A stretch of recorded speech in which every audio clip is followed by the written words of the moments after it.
So we are very happy to have Greg, and he will be talking about black hole critical collapse and infinite dimensions. Over to you.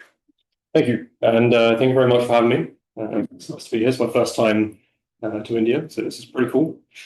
And you've got a great place here. I mean, the sea is it's beautiful. So today I'd like to talk about some work that I have been doing recently with my supervisor, Guilherme Pimentel.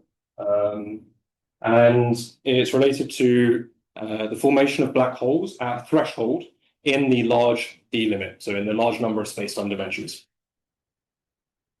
The plan will be I'll give a brief background about what this problem is. It's called critical collapse, what it means, before discussing the large D approximation and why we think this might buy us some kind of analytic progress for the problem. Then I will discuss this simple toy model, so this what I've called CSS here, which is continuous self-similarity, and try to understand how in this particular model the large D method works so that we can apply it to some of the more complicated models that we would care more about. The idea during the discussion of this model is that I want to try and make it very clear how this separation into regions occurs in the large D limit, so where different forces dominate, giving effective theories in each region that you can then match together. What happens, as we'll see, is that the large D limit doesn't linearize your theory, but it gives you nonlinear differential equations that are simpler than the full ones in each case. And I want to show, mainly in this section, how you try and find the correct scalings with a number of dimensions. So each time you want to analyze a particular differential equation with some small parameter, and you want the entire domain to be analyzed, often you'll have to find different scalings for this parameter with that small parameter, for the independent variable with this small parameter. And then finally, I will look at the critical exponent that we can calculate in this model and show that it asymptotes to a rational value in infinite dimensions, which is part of what will directly feed into our motivation for using the large D expansion for this particular problem. So yes. You tell us, but is it spherically symmetric? Yes, so it'll be spherically symmetric. Yeah. Scalar field in this case, yeah.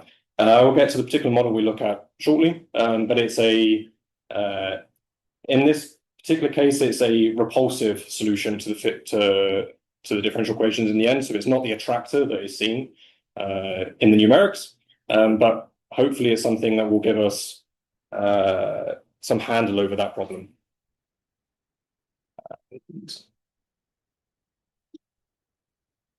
So, gravitational collapse is something that covers a wide range of phenomena that we care about in physics, from the formation of large-scale structure in the universe all the way to the formation of black holes. And it's in general a very complicated problem. If you want to study this analytically, you've got to solve the nonlinear PDEs of the Einstein field equations, which generically we just cannot do. Now, this complexity means that very little is understood from the analytics, but over the last 40 years, numerical relativity has progressed quite a lot, to the point that we're now able to develop our understanding in this way, more than by looking for analytic solutions anymore. So just for orientation, so what solution? Of course, the old Oppenheimer-Snyder, like dust collapse solutions and yes. What about perfect fluids collapsing? Are those so perfect fluids, this is actually the system that Guy and I are looking into now. And here you can find some solutions as this sharing stopped. Yes, okay. So as I was saying, this was first studied by Matt Chotwick in 1992. So what he did was he took a minimally coupled massless scalar field with spherical symmetry and set up an initial Cauchy slice of data with a particular wave shape on this slice, such as this one here, with a particular width, amplitude, or any other parameters that you want to give it, and just let it evolve numerically through the Einstein field equations. And what he did was he would try to change this amplitude P and see what would happen depending on the value that it took. Now, there are two very obvious outcomes to this. The first is that if the amplitude is too low, like you don't have enough matter in your spacetime, what will happen is that the pressure will cause the scalar field to bounce, and it will disperse back to flat space in the end. The other thing is that if you bounce when to come like that. come in and then bounce back out, yes, We have more or less like a free scalar. yes. Go through, right? Yeah. Yeah, bounce when, okay. Then if you've got, if you increase it, then at some point you will start to form a black hole instead, where you've got enough matter or enough density in your spacetime at a certain point that you will collapse to form the black hole. But this amplitude is a freely tunable parameter. So the idea was then, well, there should be a boundary that tells you above this value, one thing happens, below it, the other. And so Jodwick asked the question of what happens when you tune precisely to the value that gives the boundary between them. And this is what he critical. I'm so sorry to interrupt. He was starting with the scalar at rest, that is phi dot was 0. I believe so, yes. I believe so. But otherwise, there could be additional parameters, right, to study the Yes. body. Yes. Yes. Okay, thanks. Yes. So relatedly, what is the rationale for taking this profile? This was just one example of one that he took. So it's a moment of a Gaussian. I don't think there's anything in particular. It was just to show that you don't need to pick a very nice symmetric setup of a Gaussian or something like this. He took different profiles. And this power of R? Just one of the profiles he took. In terms of reasons why, I'm not sure. Not some dimensional. No, I don't think so. I don't think so. So yeah, and this was what he called criticality. Now, the solution that he would see here would lead to what appears to be, by the end state of the evolution, a naked singularity.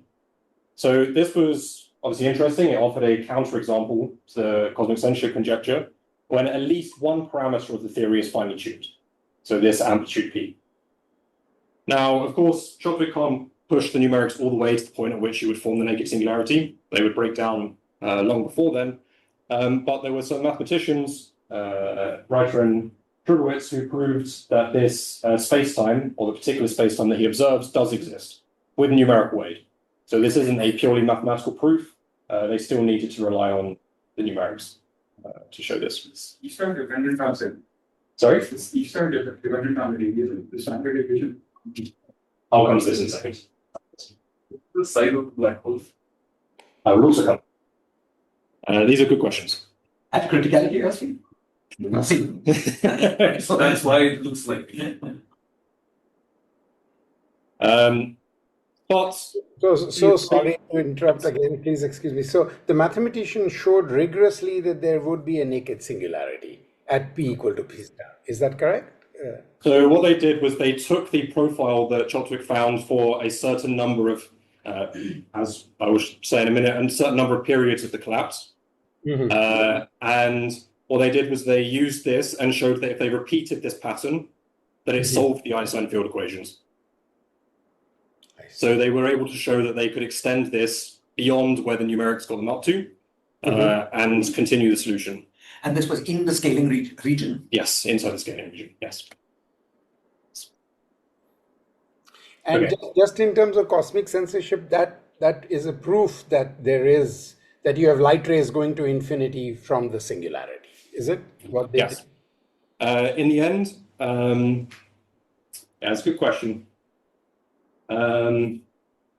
It's unclear to me, at least from the from numerics papers, as to what they are able to prove rigorously.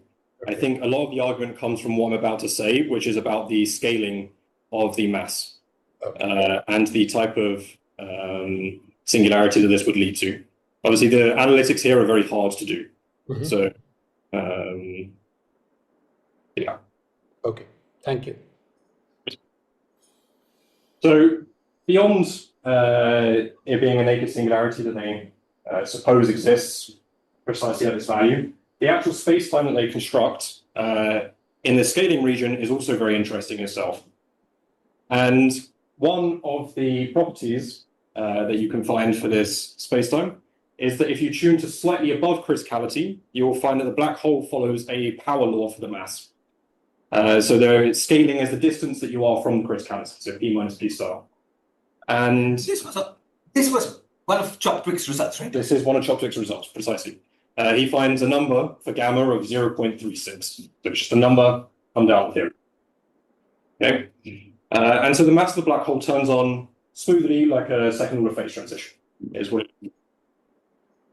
Now, another property that he found was that in the scaling region, there would be an echoing period. The solution would oscillate with a defined period given by this delta that was also just a number in the theory.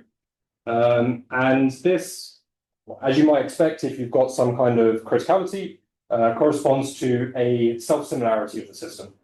And this self-similarity in this case is discrete. And the discrete case is a special case of self-similarity. It's a geometric symmetry that's closely associated with fractals in the end.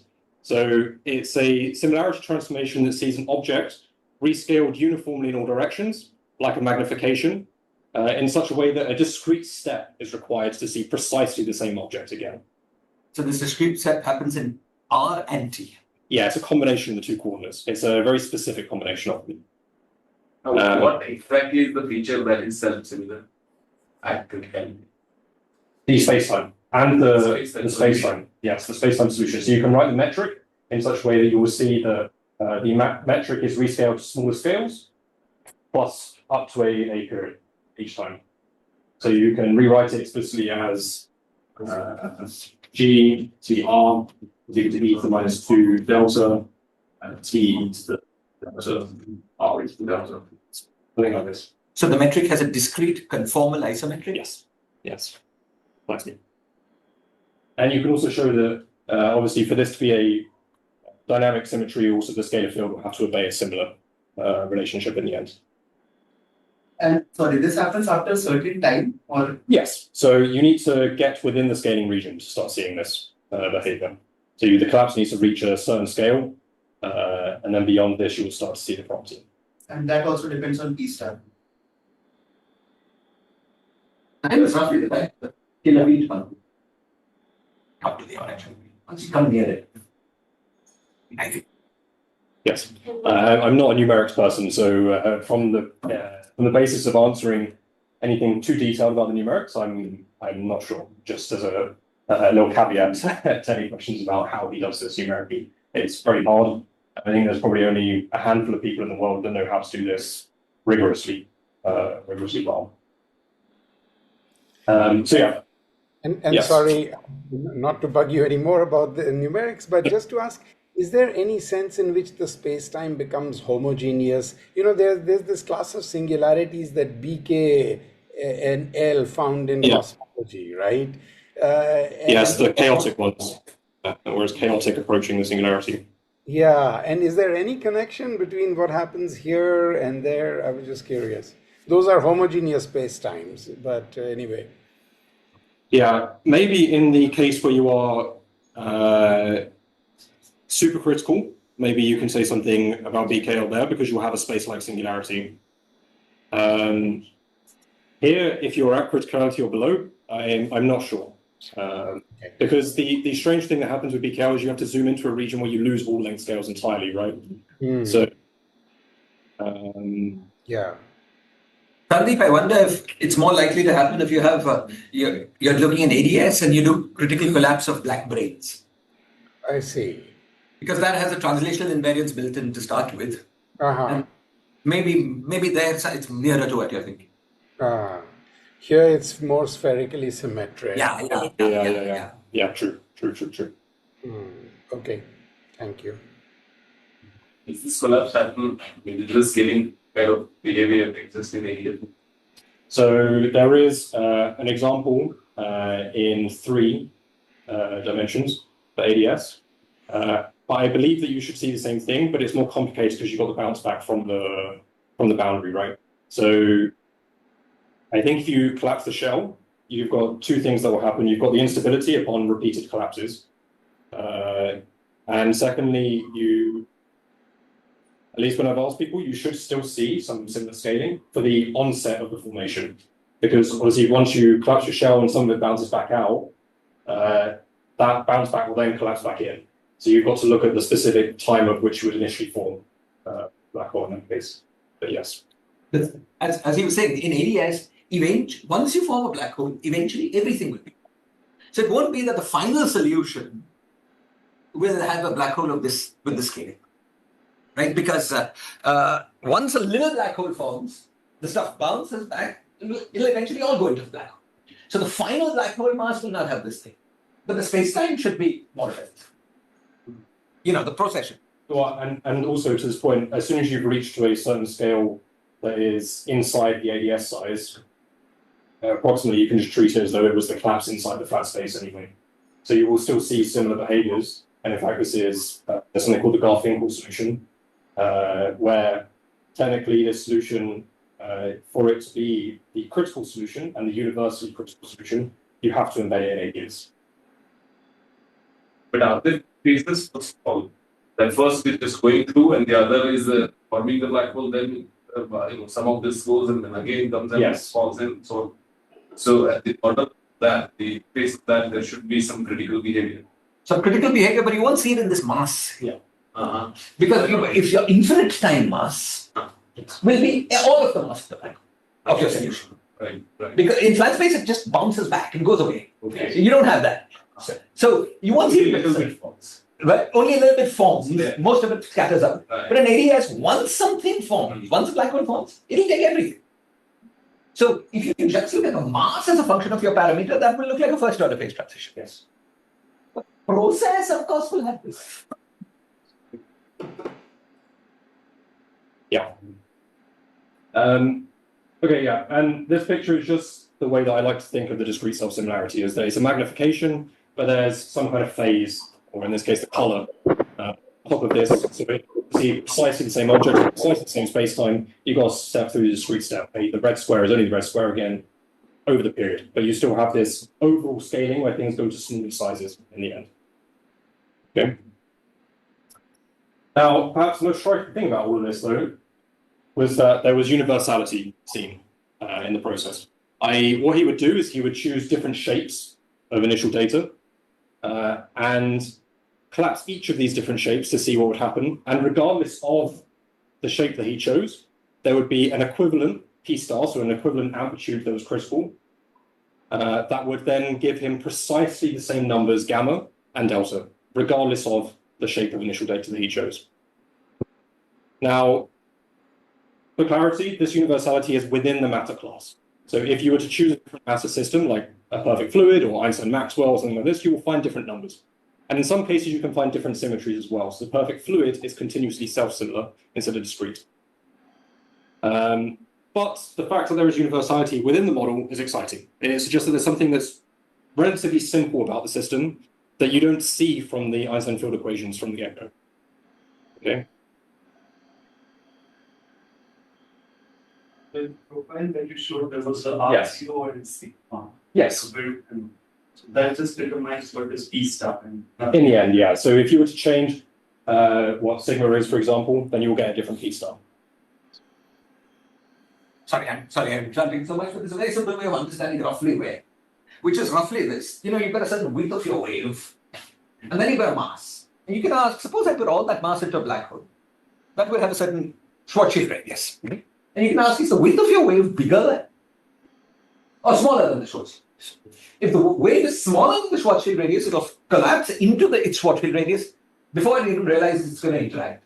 And so it'll form a black hole. Waves bigger than, basically gravity is irrelevant. Much bigger than. Yeah. So that's roughly the combination. Sorry, but how does that explain the self-similarity and all, Shiraz? No, it doesn't. It doesn't. It explains there are two phases. Yeah. Okay. So there are two different limits where you can easily solve the problem. Yeah. And the limit will be controlled by width of wave divided by Schwarzschild radius of your matter. I agree. Okay, if that is big, Yeah. free perturbation theory will be good. If that is small, a Vaidya solution will be good. Yeah. And so that you can perturb around each of these solutions to show that that's what's happening at the two ends. Yeah. Then the middle, of course, is terra incognita. Yeah. Right. Okay, thank you. Thanks. I mean, mentioned that for perfect Q, it's this self-singularity is continuous. Yes. Yes. But does this symmetry enhance to conformal symmetry? Not the full conformal, only the dilation part. Yes. Also, the universality that you mentioned is still for spherically symmetric configuration. Sorry, say this again? You mentioned universality, right? That Yes. scaling behavior and type. Yes.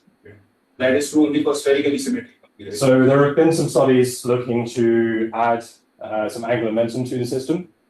I can say that in the case of the perfect fluid, depending on what modes you add, either they are suppressed and they will, anything that's non-spherical will die, and non-spherical perturbations die. There's a limit at which above a certain mode, you will start to see some different behavior. But at least for small perturbations off of spherical, this property was not destroyed. And can I think of that as because the centrifugal barrier, higher angular momentum modes are repelling away from R equals 0, roughly? Yeah, I would imagine so, that you're no longer quite seeing the same critical mass inside the region. So Yeah, I was you're thinking, avoiding it. first part, say I do an L equals 1 perturbation around Yes. L equals 0. At least if it's not big enough, Yeah, it shouldn't sure. matter very much because it just doesn't come to the origin. Yes, yes. Oh, sorry, but just I take just the L equals one component. Yeah. And then observe that there are two phases. That's by the general logic. Yes. So there has to be something that happens, right? I think the point is, at least from what I've seen in numerics, is that the spherical perturbations are they decline as you evolve towards the scaling region. So they're not significant there. Spherical perturbation. No, Non-spherical. No, but let's just take the P wave falling in. If it is, its R extent is large enough, it will pass through. If it is dense enough, then it will form a black hole. Yeah. Some kind of transition. Between what two phases? Sorry, not. The black hole phase Yes. and the without black hole phase. For P-wave. Yeah, this I would imagine so. Yeah. Yes. As to whether you would see the same. There's no S wave. So P wave will remain P wave. Understood. Yeah, sure. Yeah, I've never seen anything on P-wave exclusively. He said that if the perturbation was large enough, you go to something different. Yes. So Yeah. this is the perturbation being infinite. Yes. Sorry? He said that if you took S wave and then you get a P wave perturbation, if it was large enough, something else happens. You're in the limit where it's infinite. Yes. I missed that. No, sorry. Okay. So obviously the analytics are very difficult to understand. The intuition that we have for the properties that we see for this system comes from this phase-based cartoon for GR. Now, this is a cartoon, it's infinite dimensional in practice, so it's not really much that I can draw. But the idea is that there is a codimension 1 plane in your phase space. So the phase space for GR is every point is one of your 3 possible states of 3 data on your spatial slices, and then your vector field or your time evolution in this phase space is given by the Einstein field equations. It's your time evolution of your system. So if we take the fact that there is universality here, it seems to suggest that there should be a codimension 1 manifold in the infinite dimensional phase space, upon which if you were to pick any data within this manifold, you will evolve to a fixed point, or in the discrete case, some kind of limit cycle or periodic orbit. Now, the fact that there's codimension 1, this is what explains the universal behavior for the critical exponent for the mass. There's one direction in which you can perturb to go to the black hole. And the fact that there is a universal fixed point within the critical manifold is why you see, or the limit cycle in this case is where you see a universal echoing period. This limit cycle should give the echoing period within the manifold. Okay. Now, it's not proven that it is a limit cycle. It's a very specific type of dynamical fixed point, a limit cycle, but this is the intuition that we have for how this happens. I'll come back to phase-based pictures later. And you have some intuition for what, in RG flow, we have something sort of similar. So RG flows are inherently dissipative. Right? Yes. And that somehow is an important part of these kind of pictures. Do you have some feel for what plays the role of that dissipation? It's a limit sign, not quite arching, right? Not quite arching. But what I mean is that The repetitive patterns would be against this page. not against dissipation. But the fact that there is, that you use this language, that essentially there is only one relevant operator, Yes. right? That language is like an algebra. Yes. And that seems somehow, allow for exponential growth and decay rather than. Yes. And in some sense, this RGE language is precisely the way in which we're able to compute these critical exponents analytically as well. So in the model that I will go through, you can essentially view, so the initial conditions here, obviously, these intersect at one point inside the plane, and that's your P star. And what you can do is you can perturb away from this, obviously, and this is where you get your Lyapunov exponent that gives you your growth rate for coming away from the plane. And can you understand where that comes? Is that because stuff is being dissipated to infinity? Do you understand where that dissipated? Application is never dissipated. Yeah, but it could be dissipated if you only keep part of it. Very small regions it can be. Yeah. So, but that's what you're doing, right? You're looking Yes. at what's happening in some very small region around the singularity. Yes. I was wondering whether radiation somehow is here. Yeah, it's a good question. I'm not sure what's the answer. I mean, there was recently a proof that you can see, at least from the numerics, if you look at a future null slice, you can see an imprint of the periodicity there in, for example, the new Penrose scalar or something like this. So Radiation, yes. yes, radiation, exactly. So it's possible. Okay. It's possible. It's possible. But sorry if I can ask, you mentioned Lyapunov exponents. So is it that there are some directions along which your trajectories will deviate exponentially while others are collapsing onto the submanifold? Or did I misunderstand? Yeah, so this is the point, is that this critical manifold is codimension 1. So there's only one direction away from the plane. And it's this direction where you'll see the exponential growth if you're outside the plane. I see. That direction is not P because P is in the plane. Is that right? Or no. So your initial conditions will be. Let's say that this. It's very hard because it's a cartoon, right? It's very hard to give directional sense to this picture. But the idea is that you could have a load of these different initial conditions lines that will correspond to different shapes of your data, for example. okay. And so if you are outside of the plane, you are not tuned to criticality because any point inside the plane will evolve to your fixed point. But say you choose a particular shape, then P Yes. minus P star is this direction. Exactly. Yeah, within this cartoon. Yeah. And then let's take that case. Then is there Lyapunov growth in some sense away from the submanifold if you turned on P minus P star as a perturbation? With some exponential growth with some dimension there. Is that how it works? Yes, precisely. Yeah, this will be how later on I'm able to compute a critical exponent for a particular model. It's like one relevant operator. Yes. Yeah. Okay. Thank you. No worries.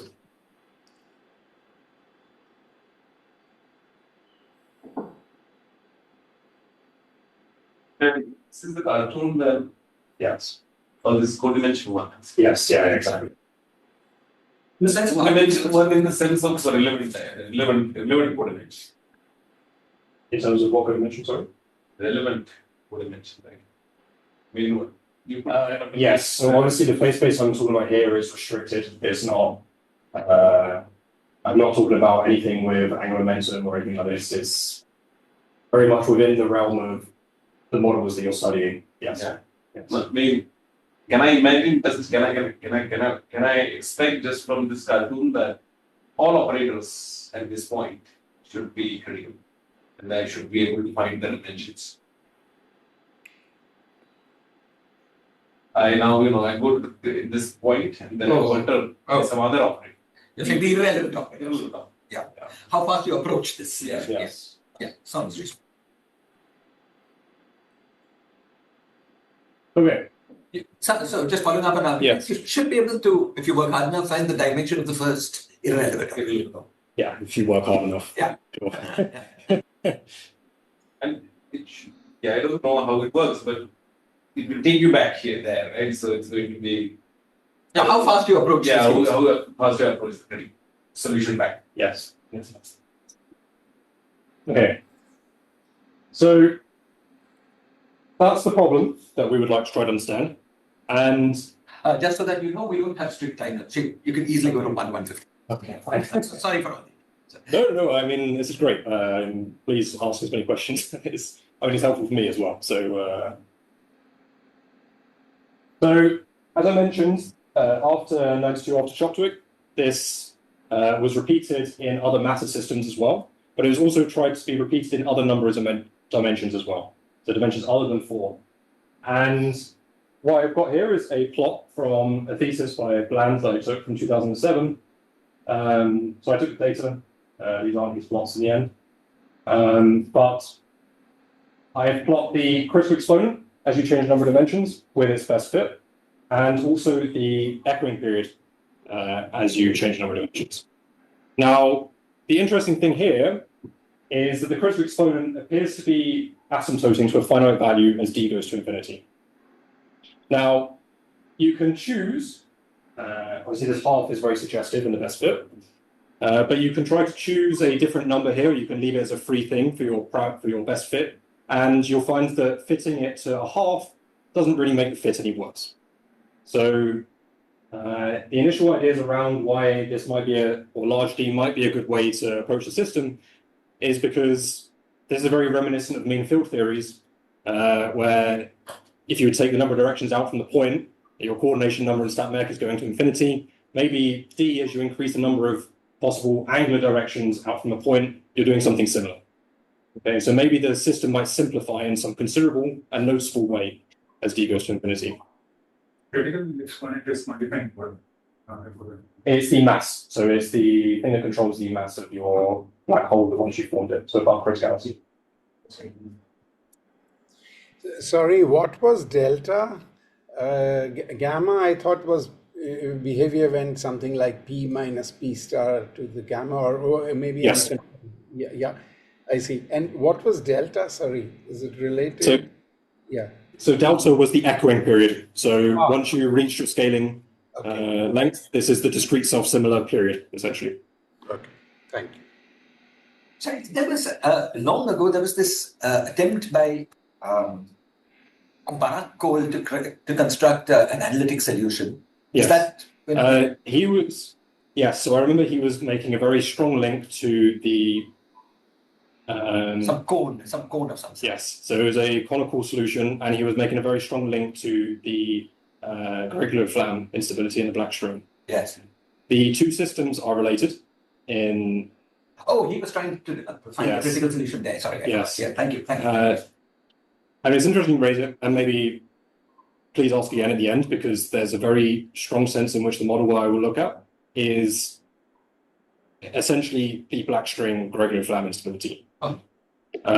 So it's not something I've necessarily planned to talk about, but if you take, for example, Roberto Ampran's work on large D limit of the Gregory Flamm instability, you can see that in the large D limit, the large D equations that we get for the system that we look at, if you take a analytic continuation, like if you Wick rotate the coordinate and choose some slightly different boundary conditions, I mean, the differential equations are identical in the end.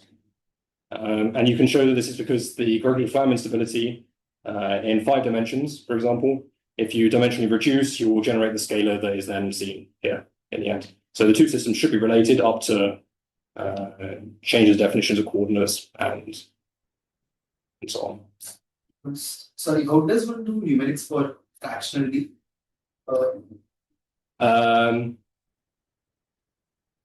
So as far as I'm aware, at least how my very non-numerical self does things like this, is I would just write D as a continuous free parameter. It appears in the Einstein field equations as just a number.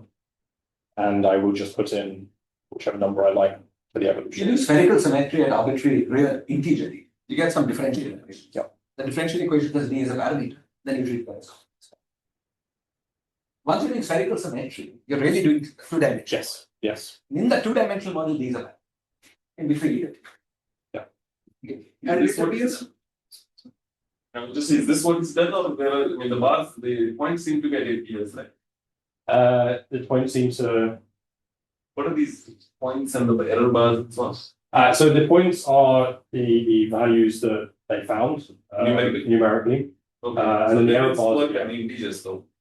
You seem to have worked at the integers. between two. Right, because of this. They tried to get down to d equals 3. Oh, I see. So, but yeah, on the point of the echoing period, numerically this is harder to determine than the critical exponent, because to read this off accurately, you need to see a number of periods during the evolution. And obviously numerically, as soon as you get to small enough scales, this is very hard to resolve. And so as you increase the number of dimensions, the way in which, if you just think about the Newtonian potential, the way in which things are going to change as d increases, it will be sharper and sharper. And so getting accurate readings of the echoing period when you need to observe it over several periods is much, much harder. And so the conclusion as to what happens to this echoing period as d goes to infinity is unclear. We aren't sure. The fits don't look that different as to whether we get it to asymptote to a finite value, if we have it asymptote to 0 or asymptote to minus infinity in some way. The fits don't really seem to fix this in any meaningful way. So there was recently some work that's been picked up again by a group in Vienna, Daniel Grumiller and the Ackers, and they are trying to repeat this, especially down to d equals 3, and trying to get better fits for this. And they had some arguments saying that they expect that maybe it's asymptoting to 0 rather than a finite value. But if you just did the numerics at d equals 1,000,000, Yeah. is that difficult to do? Yes. Length scale. Yeah, you need to somehow refine this mesh to some precision. Oh, you have one scale near, you have Yeah, another scale precisely. precisely. I think in principle, if you just gave me a powerful enough computer, sure, we can do it. But the mesh refinement that you need to do this in practice just takes too long. From the second plot, d equal to 4 seems already some surprising possibility. Yeah, it seems special, right? It seems like a maximum for the period. Yeah. Yeah, is there a consequence of that?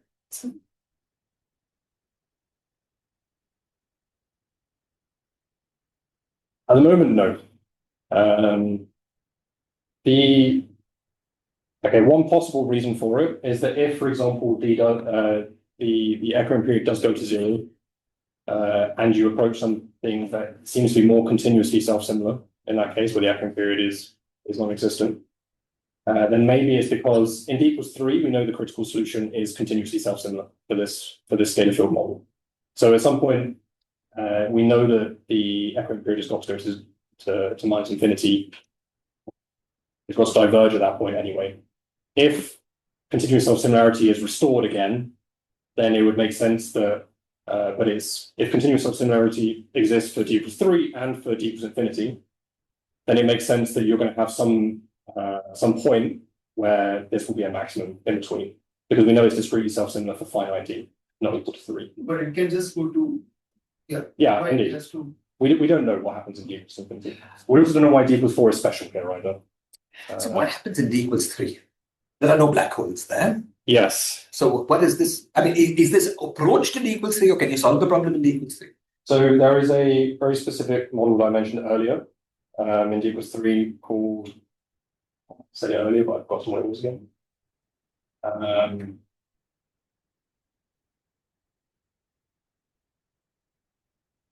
Yeah, the names escaped me. But this is not a model I've studied in detail. You could imagine forming a conical singularity. Yes. Is that the claim? I would imagine so, considering it's continuously self-similar.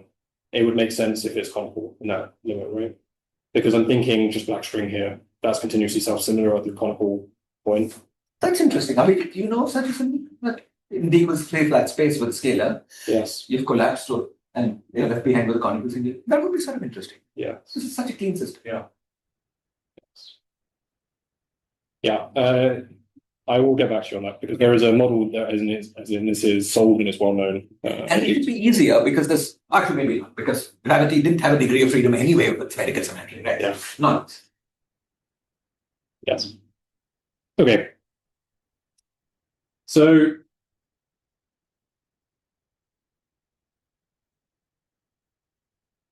why, beyond this numeric plot I just showed you, do we expect gravity to simplify if I increase the number of dimensions? And some intuition for this can already be seen just from the Newtonian potential. So the Newtonian potential goes as 1 over r to the d minus 3. And the point is that in 4 dimensions, this is infinitely ranged. There's not a clear separation of scales or a point at which your force of gravity will turn on. But as I start increasing the number of dimensions, you'll start to see that this becomes much sharper in the way that it appears in this plot. Now, this gives us an idea that for scales larger than R0, we've essentially got gravity turned off.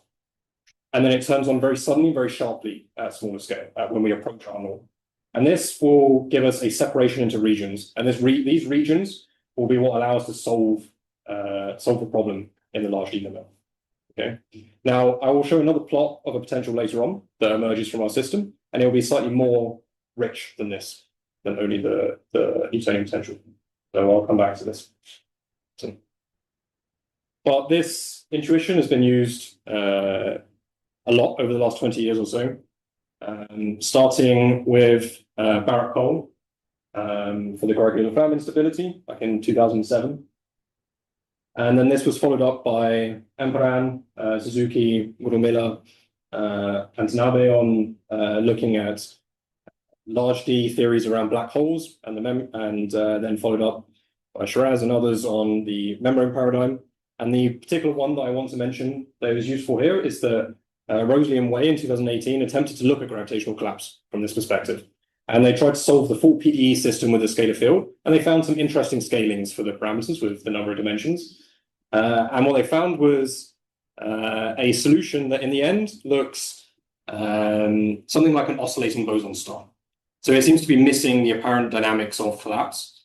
And so it wasn't quite the gravitational collapse system that they were after in the end. So even though they found some interesting scalings and some interesting solutions to come out of this, it really wasn't the Chopwick solution that they were after. So the particular model that Guy and I studied was first developed by Roberts in '89. This was originally as an example against cosmic censorship. Then it was made more concrete by Christodoulou a few years later, where he treated it as a boundary variation problem to resolve the issue of the boundary conditions is not precisely like a C infinity solution. It's only C to a particular power in the end. Is there a question online? No, I'm sorry, I just missed what you said about Christodoulou. So the data is not C infinity. I thought it was all continuous and so on, what you presented at least. Maybe I misunderstood. Yes, no, so this is the particular, so I will get into this a little bit more. This is the particular model that we're looking at. It won't be the Christodoulou system. It won't be the Chopwick system because we need something that's somewhat more tractable analytically, at least to understand how the method would work in the first place. Okay. Thank you. Okay. Don't worry. The Christodoulou thing was that 100-page paper. Yeah, it's a beast. Yes. Yeah. I spent a very long time reading this, and he's got a couple of papers related to the scalar field, obviously, and collapsing anyway. But yeah, this was precisely that. This paper, it's a very good paper. However, there is not really an introduction, nor is there really a conclusion. So you really have to sit there and read through everything if you want to extract the. Wasn't the main conclusion of that paper that there were two regimes, that either doesn't fall or it falls? Precisely. I thought you could do that in 10 pages using perturbation theory. I mean, I thought this was unnecessary misuse of mathematics was what I would. Well, abuse of mathematics. What? It's because what will happen is that this particular model that he considers, I'll skip on to the actual picture because this will make it clearer. The point is that in the model, it's exactly the same as the Chopwick system, where you assume that you've got a minimally coupled spherically symmetric scalar field. and you write it in null coordinates this time, just for the ease of the patch that we're going to be working in. And we work with the boundary conditions that along v equals 0 that we have flat space. So this is the particularly model that we're studying.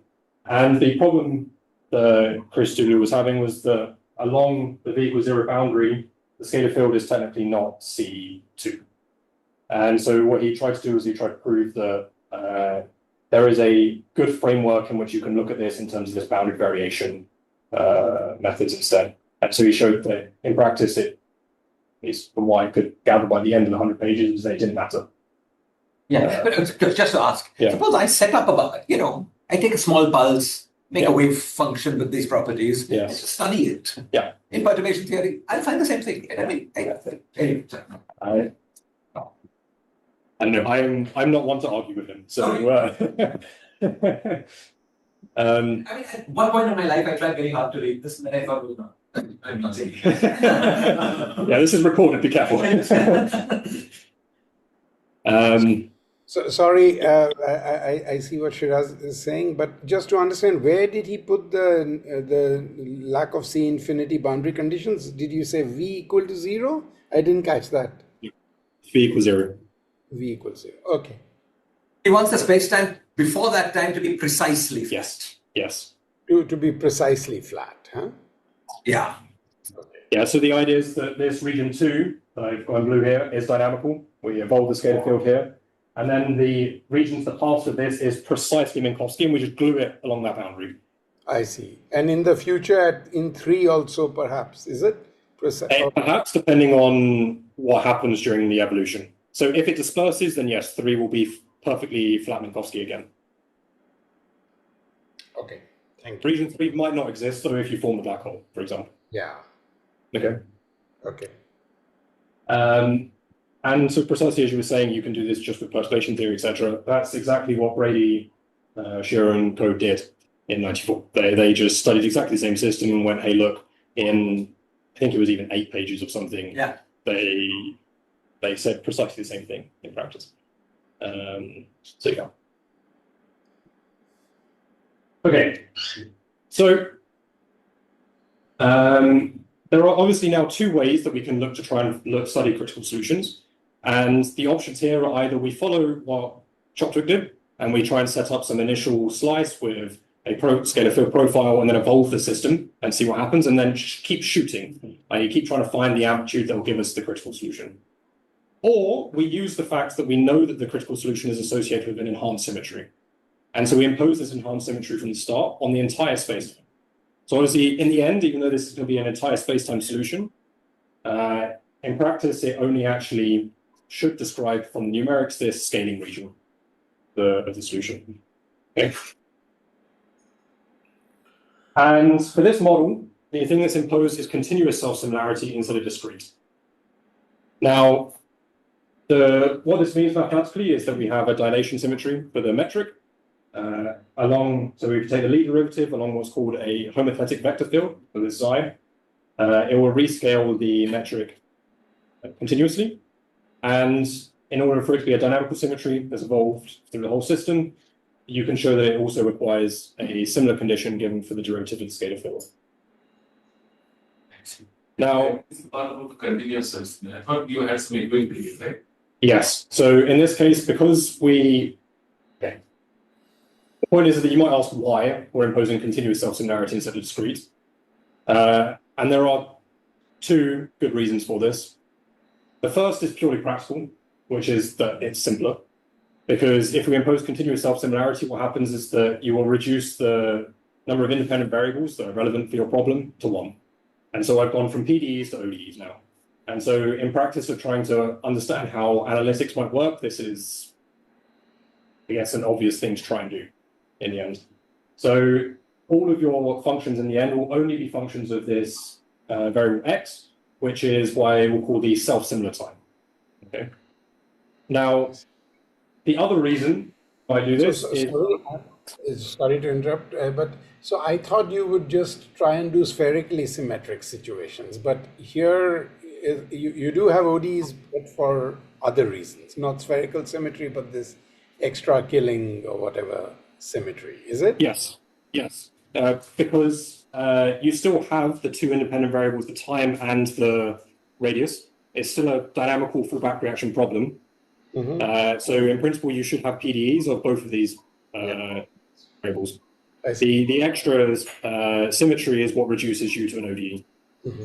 And I guess the spherically symmetric problem is harder, is it, than this one? No, It is spherically symmetric, yes. Sorry. Yes, it's spherically symmetric. Oh, I see. With the additional. and then- Okay. Yes, sorry. No, Yes. I was confused. Please excuse me. No. I don't think I said that there, so I'm sure it's my fault. Thank you. Okay. But yeah, so the simple problem is the main reason in the end is gives us something that's more analytically tractable. The second point is that there are matter models where this is the actual symmetry that we observe. So You are imposing that for the bias. yes, exactly. So in this case, I'm imposing it for the scalar field, which we know is not the symmetry that we should have to see the universe. Largely on that. Get that. This was one of the questions we wanted to ask. Yes. So you just set it from the outset, see whether the solution exists. Yes. So that is precisely one of the questions we wanted to ask. I can kind of suggest that. Yes. And is the idea that there exists such a fixed point, but it will be spontaneously broken to a... Possibly. If we were to include one over D corrections, then maybe there would have been a breaking to this. We don't see this in practice.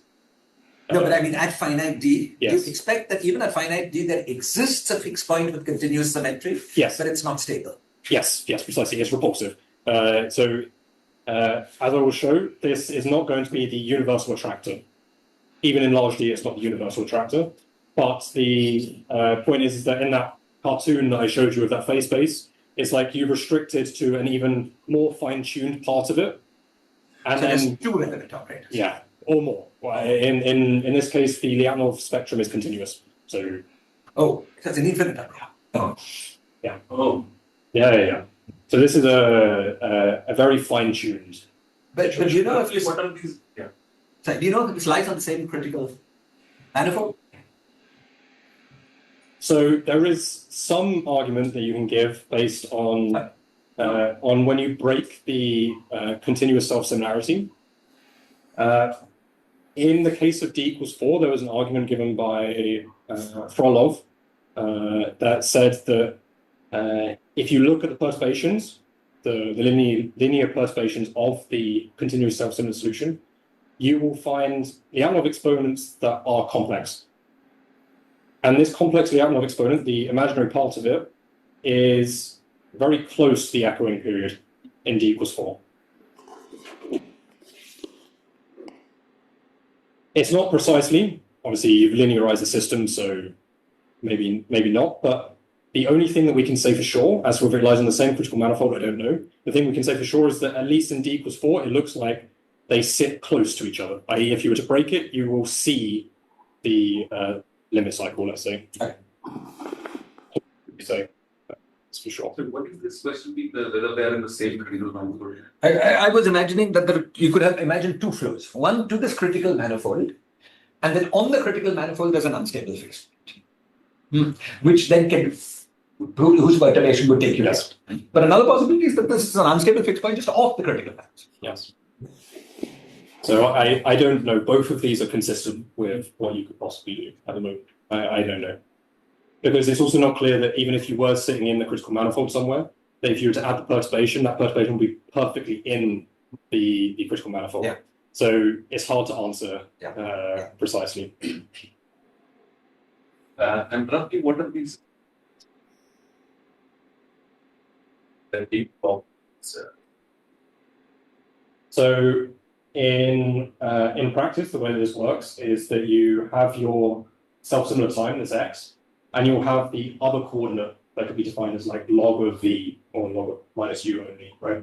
And what you would do is you would add a perturbation in this other coordinate. Break it explicitly. Break it explicitly, yes. Exactly. I see.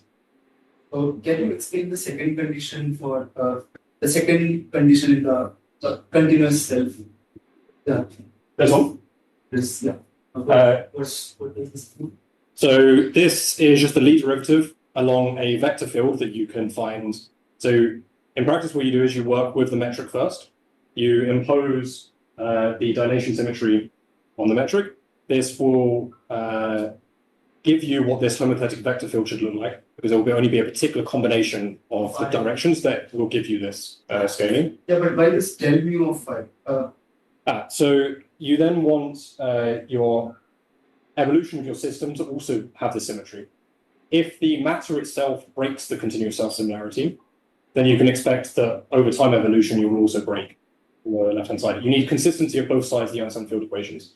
You need the stress energy to obey your symmetry, and you need the metric to obey your symmetry. So this is something you can derive as a consistency on the stress energy tensor. So second condition will follow from the first condition? No. No. It's more like I impose on the total system the continuous self-similarity. Just to follow up on that, Yes. sometimes, like say in the conformal field theory, Yes. we have similar conditions, but phi transforms with a weight. Yes. Why did this transform with weight 0?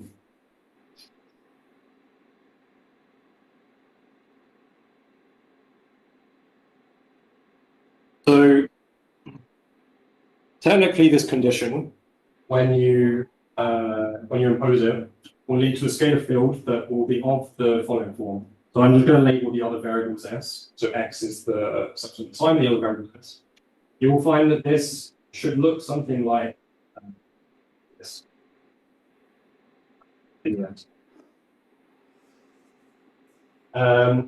particular model that we're looking at, we set K to 0, so we set the scaling to 0. I don't know whether this is where the weight or the equivalence of weight would be. I'm not sure. Let me ask one more time. Sorry for interrupting. But suppose I just took an Einstein scalar system. Yes. And I wanted to do some scale transformation. Just G goes to G. Yes. Yeah. E to the power 2 alpha G. Yes. And I wanted that scale, that action to be invariant under Yes. that transformation. I would also have to transform phi. Sure. Yes. But you're not doing that, right? Because I don't see a right-hand side, or am I being messing up? It's I see. Nine counting should just be like a dimension. Right? Yeah. So that is dimension 2. Are we in 4 dimensions necessarily? No. So it's some complicated. Yeah. Can I ask something? Maybe I'm sure it's too simple-minded, but once you fix the weight of G, then the weight of the left-hand side of the Einstein tensor should get fixed, right? Yes. And does that fix at least the weight of the matter stress tensor then? So that, if we were to say that del mu phi had some weight instead of 0, then T mu nu would have the wrong weight. Could that be what's happening? Yeah, that would make sense. That makes sense. I think it's right, Sandeep, because R mu nu does have weight 0. Yes. So, and therefore, R mu nu might be T mu nu, Yeah, I was thinking because there are two derivatives thanks. on the metric or something. Yeah, okay. Yeah, thank you. Yes. Yeah, R mu nu has both an inverse and Yes. and an Yes. And so it's got weight. Yes. You should said that, right? The G to Z. Usually, that's what Yeah, the dimension. dimension counting. Right. I was thinking of this as a wild scaling. Yeah. So this is G, it has wild weight too. And wild scaling is usually scaling weight. Right. That's what was confusing me. Yeah. Yeah, I think it's because Newton's constant has a dimension that I was not accounting. I think that's what's right. Yes. Right. Newton's constant has dimension d minus 2. Yeah. And that's the d minus 2. Right. I think that's it. Yeah. Okay. Yeah. Thanks, Makes sense. No, yeah, thank you. Okay. And the So, second. one more Yeah. question. So, Yes. given that you are imposing symmetry from the outset, these initial conditions that Chomsky put are not the one. They are different. They are of different type, right? So in Yes. that sense, one can think of that as information coming from this. Yeah, sure. More relevant. Yes. Yeah. No, what we're doing here is we're imposing it, as you say, from the outset. Yeah. And so we're looking realistically under that evolution, we're looking at that scaling region.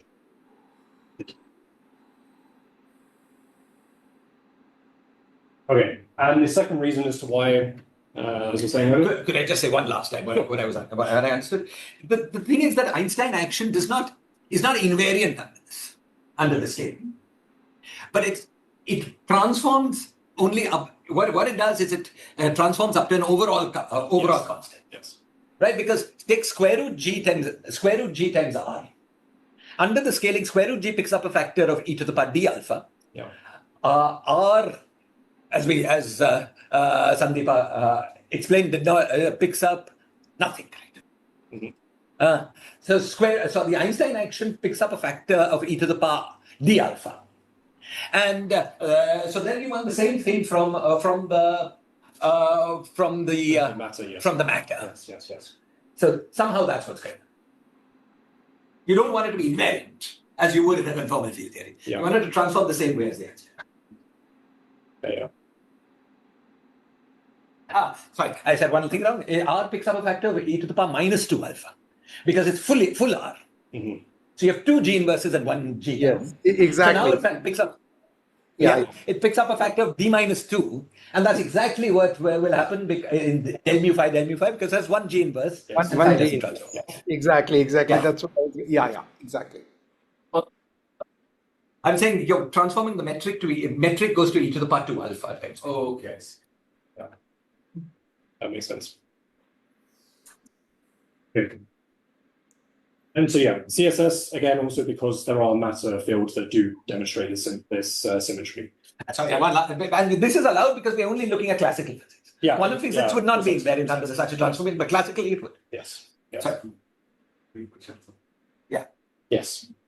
Yeah. Sorry. Yeah, because the overall scale from the action matters quantum mechanically, but here. Okay.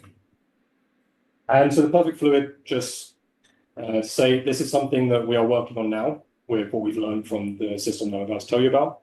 And even though what I'm about to say might seem like everything has become very simple in this model, comparatively, this remains very difficult, the perfect fluid. And yet we are still seeing simplifications occur very drastically in large D. So I'm happy to talk about the perfect fluid system with you guys. But I will focus on this for now because it's clear here. At the moment, the perfect fluid is still quite complicated. Okay. So these are the differential equations that we have. Where I've defined for convenience a small parameter, which is 1 over d minus 2. So epsilon is my small parameter here. The first equation is just the equation of motion for the scalar field. Then we've got two constraints. And then the dynamical equation is the last one. The point with the middle equations is that if we take the ones with opposite signs and add them together, we can immediately simplify this because we will find that sigma prime, or the derivative of sigma, should be 0. And because we've got flat space boundary conditions at v equals 0, this actually sets sigma to 0 everywhere. What was sigma? Sigma was the this bit, geometric field. And so importantly, what this means is that we will end up with a decoupled equation for the radius function for the metric. Okay. Now, I missed that. Why was sigma just 0? So it's because if we take the we add and subtract the middle equations, the only thing that will be left is the term with the different signs. Sigma prime will be 0. And seeing as though this means that sigma will be constant, if we just want to impose flat space, we don't rescale u and v in any kind of way, then we can just set it to 0. Really. And so we end up with a decoupled equation for the radius function for the metric. Now, this means that if we can solve this differential equation, it completely characterizes the theory in the end. If we know the solutions to it, we know what happens, we can just substitute it back in to solve for phi afterwards. So for everything else, I will focus on the metric function only. I will show you what the solutions look like for phi in the end, but they just follow immediately from the solution for this. That's incredibly simple. So yes. What about the fact that somehow since R? Yes. Yeah. I would have thought that there would have been some non-locality if you tried to make it just one variable. Yeah. But you're not saying that. No. Because you're working on some right there. If I worked with the value of the scalar, where is the scalar gone? Yeah, that's a good question.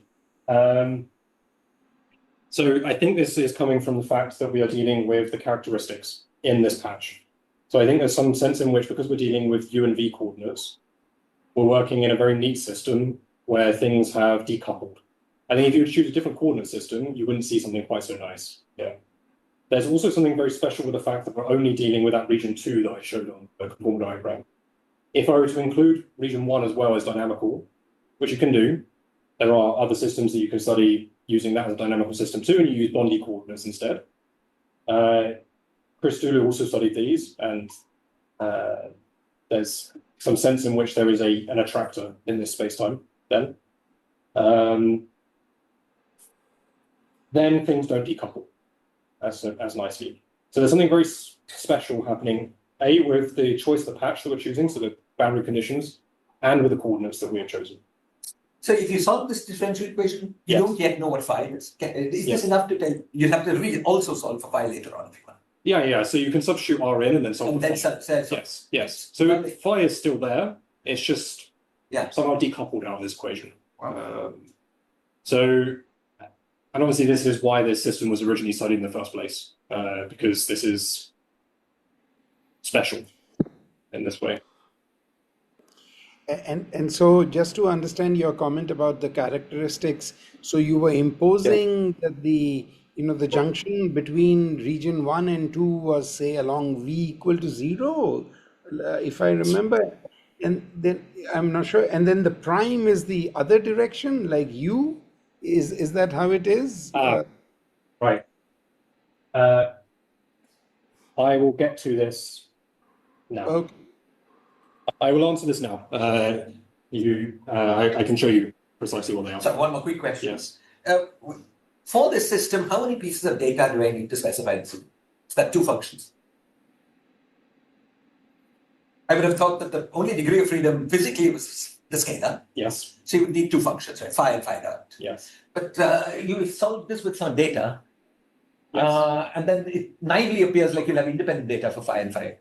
So what's going on? So at the moment, there is one. Okay. So my flat space boundary conditions will give me one condition in the end. Then I will have the constraint equation that I still have here. So I still want another constraint that will restrict the number of functions I need to define. Then I will have one free parameter left because there will be a family of solutions here. Yeah. One parameter is good. I mean, one number. Yeah, number I'm not counting. Yes. But I was just wondering, before you start solving, yes, how many functions do I have to specify solutions to this equation? And then we can go on. Is it right that it's 2 functions? Yes. Okay. And so if I understood what you said right, at the moment you pretend that it's 4 functions because it'll be R and R prime. Yes. And phi prime. Yes. But actually not all the 4 parameter set will actually solve the constraints. Precisely. Yeah. So as far as things go, I'm pretending that I can now treat this differential equation for R in isolation with everything else for the moment. And then obviously I will have consistency afterwards with the rest of the equations. Yes, precisely. Thank you. Yes. And Sandeep, I will answer your question now. Thank you. Okay. So seeing as though this differential equation controls the spacetime, we can try and interpret what solutions we'll find already. We don't need to go through the process of solving it exactly to know. Okay. So if we look at the fluid velocity, the fluid velocity will actually tell us that there's another convenient coordinate to define that's alongside our x. So we've got the self-similar variable x, self-similar time, and the self-similar time x is the lines of constant x are the blue lines in this diagram here. To answer your questions, Sandeep. So the x coordinate, the primes are the primes that you see in the differential equation are related to moving along the blue, I see. perpendicular to the blue lines. Okay. Okay. Then so just to make sure you're blue and purple, right? Yes, blue and purple. And it's the blue lines which you move along as you change your prime, your derivative. The purple ones are the ones that change. Oh, the purple one. Okay. Yes. Got it. Yeah, cool. And then this other variable that I got from looking at the fluid velocity are the purple lines. Okay. So what this means is that if we rewrite the metric in this way, it looks very simple, it's diagonal. And if we pull back actually, or more specifically, if we are an observer following one of the fluid lines, so one of the lines that's purple, what we'll experience, we can see, is actually a cosmology. So the experience of that observer is an FLRW universe. And from the metric, this is already clear, because if I pull back to a line of constant omega, then I will just be left with R as my scale factor in a three-dimensional or D minus three-dimensional cosmology. And in fact, if I take the differential equation from before, so this one that I've highlighted here, and integrate once, I will end up with precisely the Friedmann equation. Sorry, what was X? X is the self-similar time, so X is log of minus U over V. So it's a particular ratio that remains invariant under the rescaling. And how did you know what ratio would remain invariant under? So if you act with the Lie derivative on the metric, what you'll find is that you can solve. So you first act with assuming your vector field has some arbitrary components, like so. You then solve for consistency, saying that it's equal to 2g on the other side. This will allow you to fix what alpha and beta are in the end. And then you can see that this will end up being RdR plus TdV. And so you can see it's the ratio of the two if you were to change. So you're saying a metric of that form, if you could go back one slide. Yes. In the UV before. Yes. You're saying a metric of this form could only have a scaling symmetry. This kind of wild. Yes, U and B, yes, in U and B. In U and B? Yes. If the scale direction was something particular. Yes, precisely. Yes. That is not so. Okay, intuitive to me, but okay, please. Because you've got du dv, you want that to remain invariant. Is that? Yeah. At the end, yeah, because it's the metric to rescale, right? So you need a factor up front. So you need dv to go, well, u goes to lambda u, v goes to. I get it. It's like a boost. Yeah. It's a boost. Yeah. Got it. So I think on that diagram, I think the blue lines, if I'm right, are boosts and the purples are orthogonal, something like this, right? The other. Yes. So the blue lines move you along the homothetic vector field. So this moves you along your scaling direction. The blue lines. Yeah. Okay. So this is the way to see more graphically how you reduce to one variable in continuous self-similarity, because you're slicing your spacetime in the convenient way in which the symmetry is defining exactly how you move along the blue lines, and then the remaining dynamics are left along moving along the purple in your spacetime. Okay, thank you. Yeah, got it. It's just you're looking for conformal isometries of that metric. Yes. And that's very constrained, I guess. Yes. Okay. And you land on the Friedmann equation. Okay, so this parameter q is parameterizing the mass in the Friedmann equation. In practice, from the original problem, this can be directly associated to the amplitude of the incoming scalar field from the far past. So I could ask, if you had the self-similar, discrete thing, then you would not have so easily known which direction it would be. Absolutely not. Absolutely not. You can still go to coordinates where you can define it such that you have periodicity in one coordinate, etc. And this, I think, Brumiller has called this like a space-time crystal. In the end, there's particular coordinates that you can choose. But what the relationship of that to U and V is would have some freedom, right, or not? Yeah. Oh, even here, there's some degree of freedom in terms of a scaling. Sure. Right? Sure. But would there be more freedom? Yeah. Yeah. What is the freedom here? So the freedom here is you can rescale U and V independently. And what this will give you is a translation symmetry in X, right? Again. Okay. So there's a freedom there still. And in principle, you can still have more freedom, but there's a canonical choice when you're solving this system to find out what the direction is. And you end up with a system where you can set independently that this is independent of T, and this is independent of R, for example. And this freedom, obviously, you don't have to do that. So you could have there's still some freedom here, it's just I've gauged It is this thing that sometimes people call the X scales differently, T scales, Z is called, right? That called. There's some systems like that, right? Dynamical critical exponents. Yes, yes. So it is still that freedom is still there here, right? Yeah, you're thinking of like the heat equation, like where you have the solutions to that, and you've got T to the half and R or whatever. Yes. Schrodinger's symmetry. That's Yes. Yeah. In this case, though, as soon as you fix that this is independent of T and this is independent of R, for example, you are then fix this ratio of it being 1. Yes. So you sort of so where are you specifying the initial conditions on this blue? Yeah, it will be on the so the past is the blue line that would go along here, and in the future is the blue line that would go along here. So your initial data is like supported on full blue space? Yes, because I've got flat space precisely along this line here, which means I can match to having asymptotically flat space along this direction too. But we can, so since we have assumed the quantum metric, we can probably exponentiate that else line. So then we'll be able to figure out what discrete self-similarity will imply for alpha and beta. Inclusive.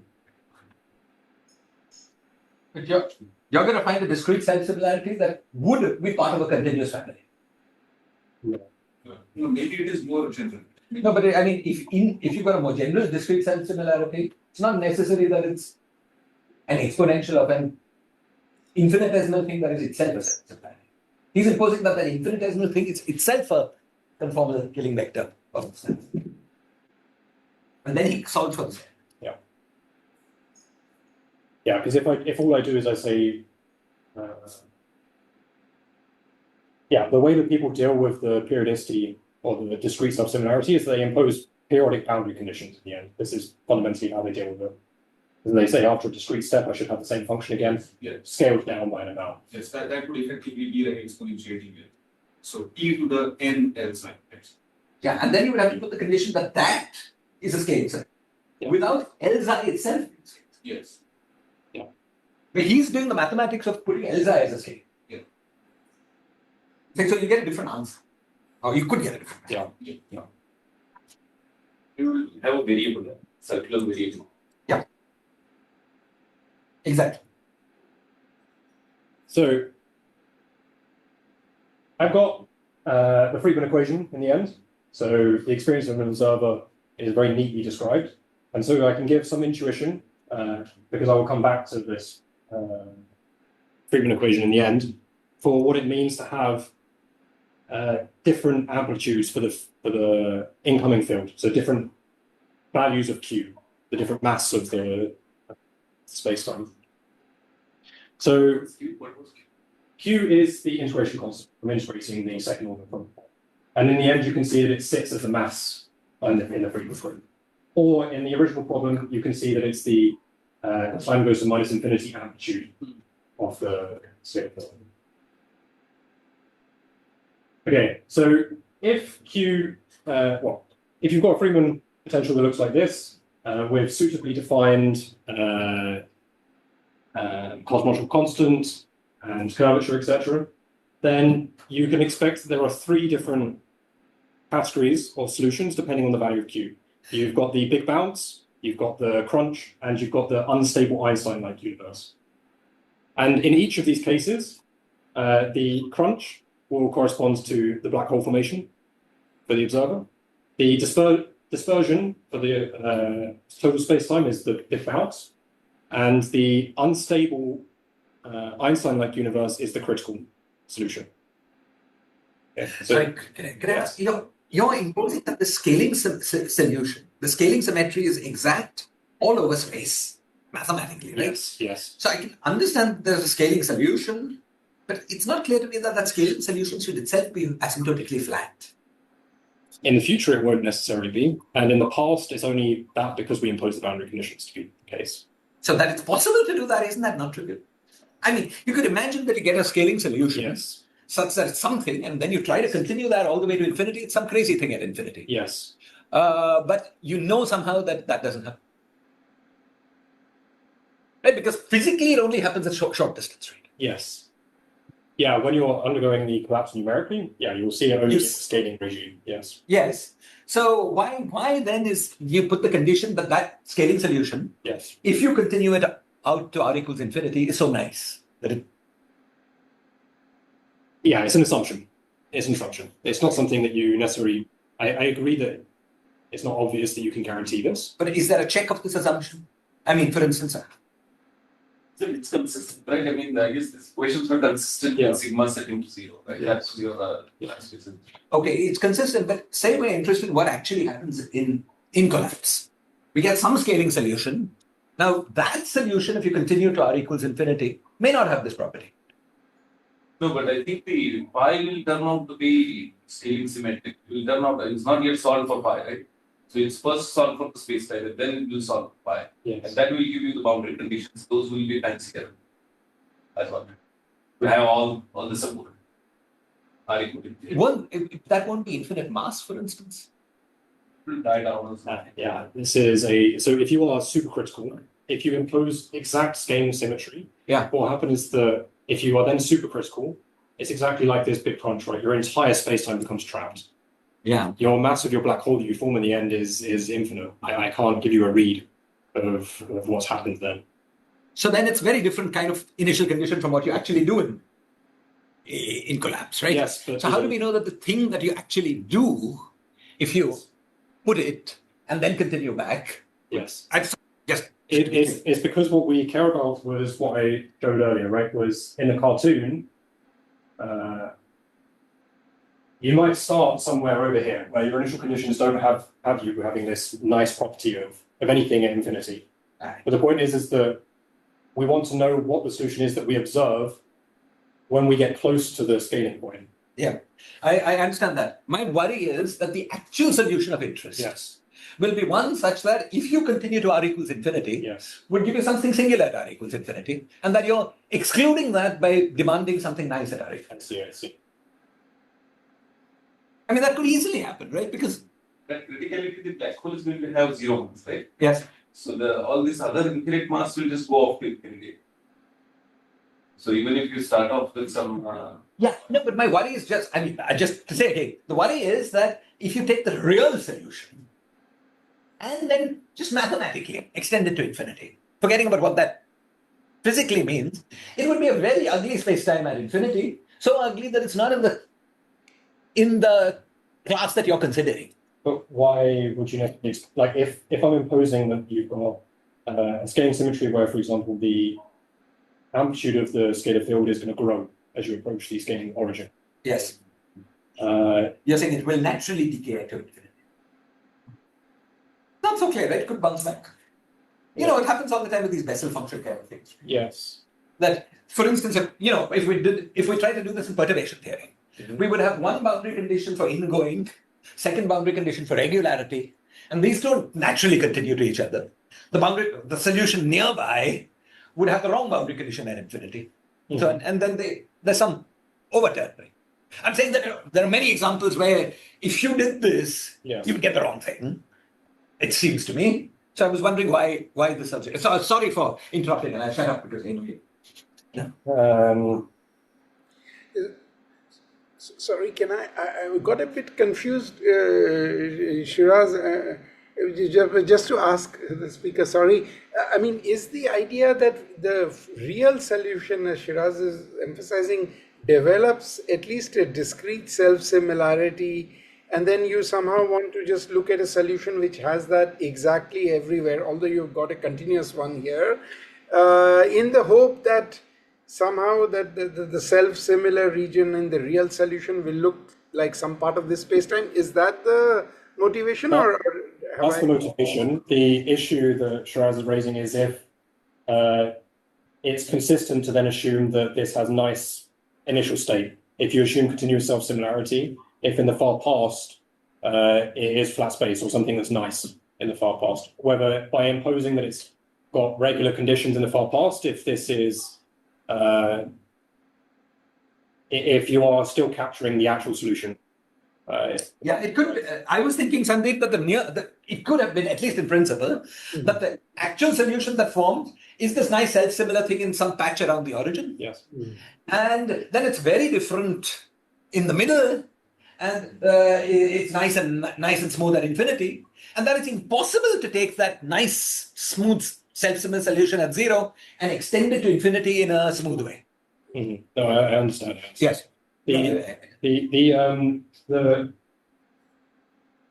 The thing that I can say for the perfect, because this is, again, obviously Chris Dooley had issues with this system anyway. Okay. But the thing that I can say for the perfect fluid is that it doesn't necessarily answer your issue of, okay. It's an assumption and it will make sense. Let me rephrase in terms of the perfect fluid, because this is something that I can say something for sure, is you can study the differential equation for the perfect fluid without imposing any boundary conditions initially, right? And you can study what happens depending on how, you can study phase space of the system, and you can see that there will be, for example, an attractor, repeller in your initial states, for example. And what you can do is you can see that in the far past, for example, there is a solution that would give you a time-like singularity down here. And what you do is you say that I want to compare to the one that we observe numerically. And the one that we observe numerically is starting from an initial state that is regular. Yes. And so what you end up with is if I remove time-like singularity here, so I choose my initial condition such that they're regular, then the solution that I get matches the one that is seen numerically. Okay, so that's good. So that's the evidence for it. That's good. I can't answer for this one because there are no numerics that I can argue for, because it's a repulsive. Okay, this makes it plus. Yes. Okay. Cool. Okay. So the problem that we are trying to solve in the end is just this. Okay. So the intuition was this, or what an observer would see is what I just told you about the cosmology. But the problem that we actually want to solve is the following, where just for convenience I've redefined what R is. So Y is a positive definite quantity, and 1 over D appears in this very specific way. Okay. Now, epsilon, as it goes to 0, what we'll find is that this gives a singular differential equation. So in the exactly epsilon equals 0 limit, we'll find that the order of the differential equation reduces from 2 to 1. And what this means is that if we have two boundary conditions, as you generically should for a second order differential equation, in the strict epsilon equals 0 limit, we can't satisfy both generically at the same time.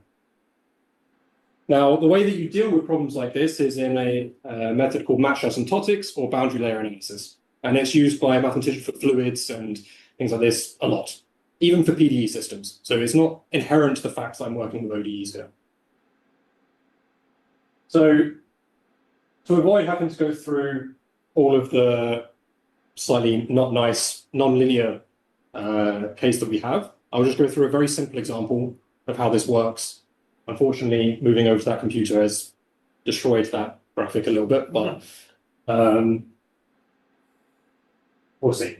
So this is a very simple example that we can solve analytically. So we can solve this exactly. It's just a linear second order differential equation. And I've got the two boundary conditions there that it goes to 0 at x equals 0 and 1 at x equals 1. The exact solution is what I've given there. And we can see that it's also got the property of being singular at precisely epsilon equals 0 as well. Now, what will happen as we change epsilon, so as we decrease epsilon, is we'll start to see this layer appearing. Because what will happen is that as we take epsilon goes to 0, the solution out here will continue to remain relatively unchanged. It will grow, it will change slightly. But we need to also somehow satisfy the boundary condition at 0 at the same time. And so what this means is that this combination here, the second derivative times epsilon, needs to become large to counteract that. Okay? So what we'll see, well, can't quite see because of this. You use your imagination slightly. Yeah, I'm going to skip forward so you can see what the solution looks like. So this is what it looks like in small epsilon. And this was this is what it would look like in epsilon being order 1.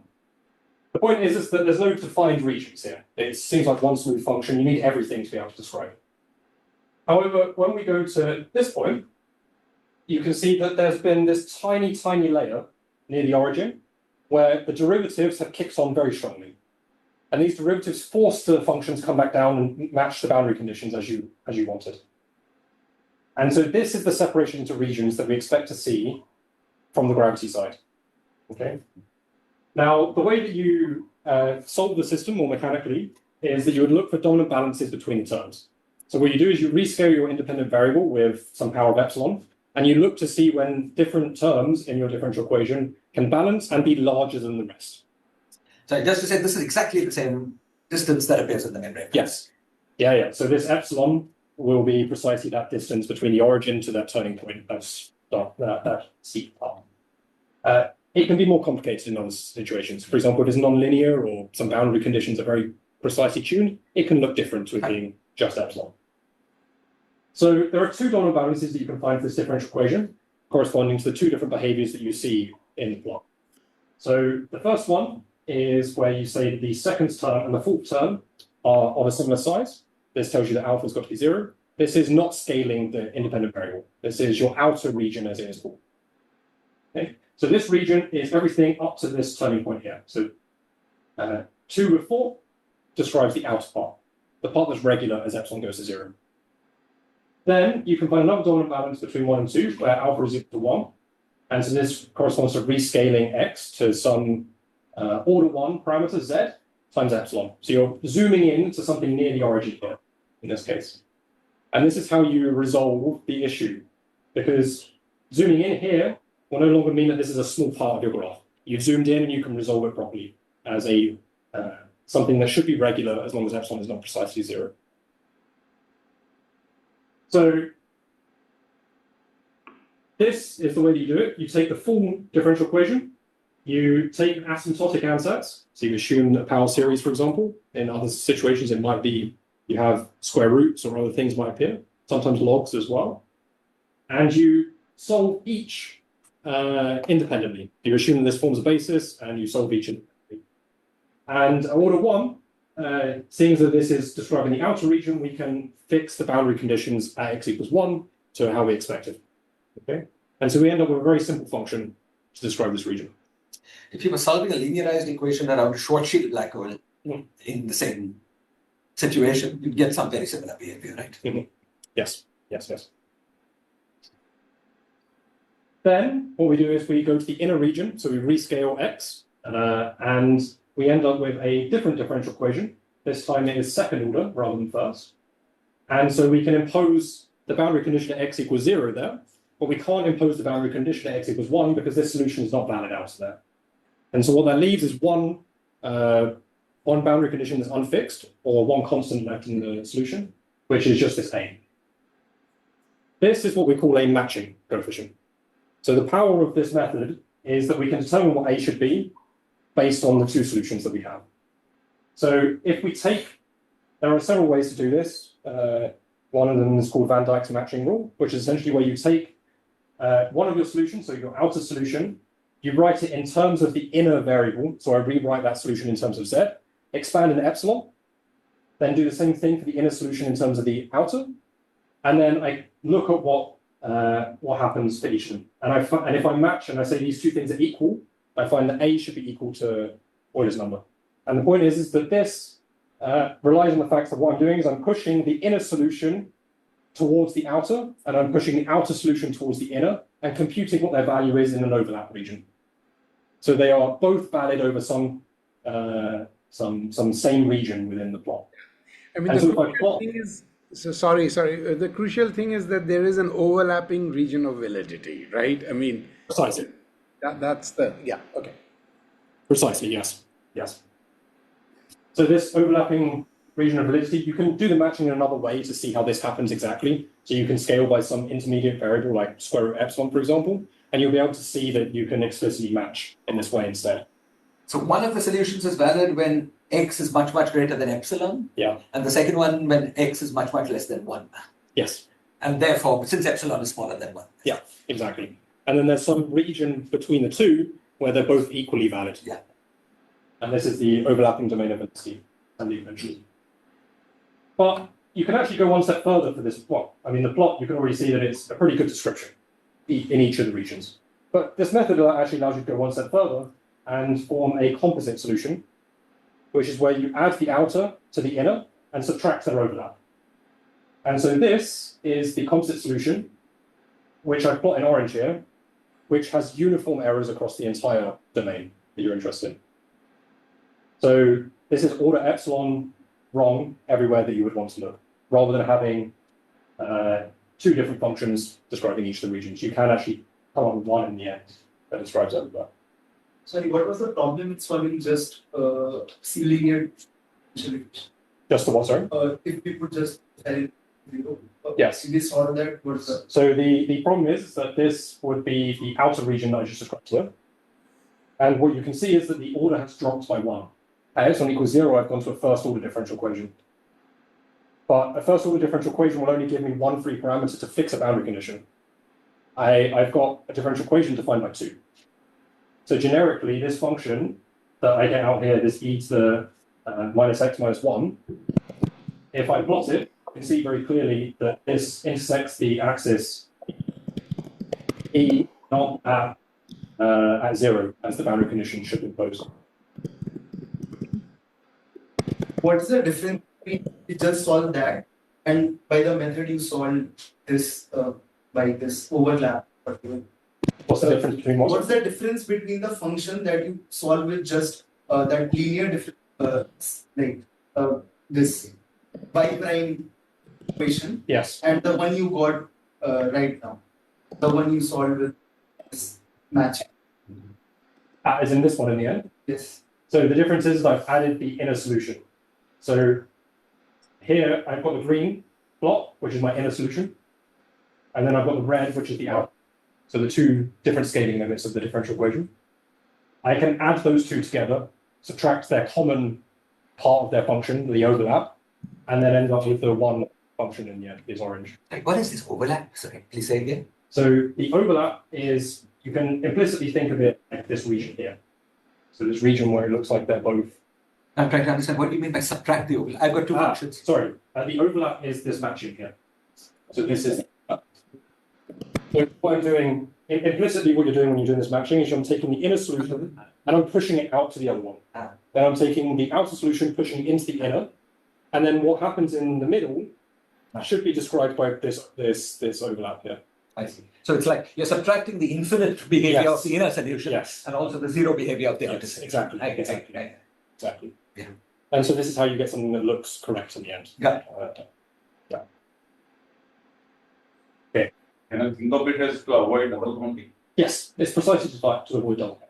Because if all I did was I added the outer and the inner, then I've counted their overlap twice. The part of the function that is described by both of them equally well, I've counted twice. And it's precisely to remove that. Okay, so what's different for the actual problem we're trying to solve? Well, the first thing is obviously that it's nonlinear. This will complicate things slightly. The second is that we have a free parameter still. So we have this Q that gives us different families. And these two complications will mean that the algebra, or the way in which we find scalings or the correct scaling of the independent variable, will be more complicated in this problem. But in the end, the method remains the same. The idea is still that we need to find what the different regions are, find the correct scalings for the independent variable in each of those regions. This will give us some simpler differential equations. We solve them, and then we take the overlap between them and match to find the overall solution across the whole domain in the end. Okay. So even though the problem is more complicated, this method is still very powerful and still works. So, as I said, I would come back to a picture of the potential again. So this is the plot of the Friedmann potential from the first integrated form of the differential equation. And this is just to give some physical intuition as to what each of the different regions are going to correspond to before I start showing the actual regions. So we've got region A, out here, which is where the geometric radius is large. This is a region where, if you think in terms of the original problem, it's essentially just flat space. You're too far for gravity to have turned on. From the perspective of the Friedmann potential, this is where your cosmological constant and curvature are dominating in this part here. Then, at some point, you're going to have a transition region. This is region B, where the behavior is changing between the dominance of the different terms in the potential. This region will turn out to be the most difficult to solve because it's where most of the terms are still contributing equally, but it can be done. And then region C will be a strong gravity region. This is where you've now entered inside your characteristic radius for your space, for your mass here, and now you've got gravity turning on very, very sharply. Will the subtract the overlap also be okay in a nonlinear equation? It works. It does work. It does work. It does work. Yes.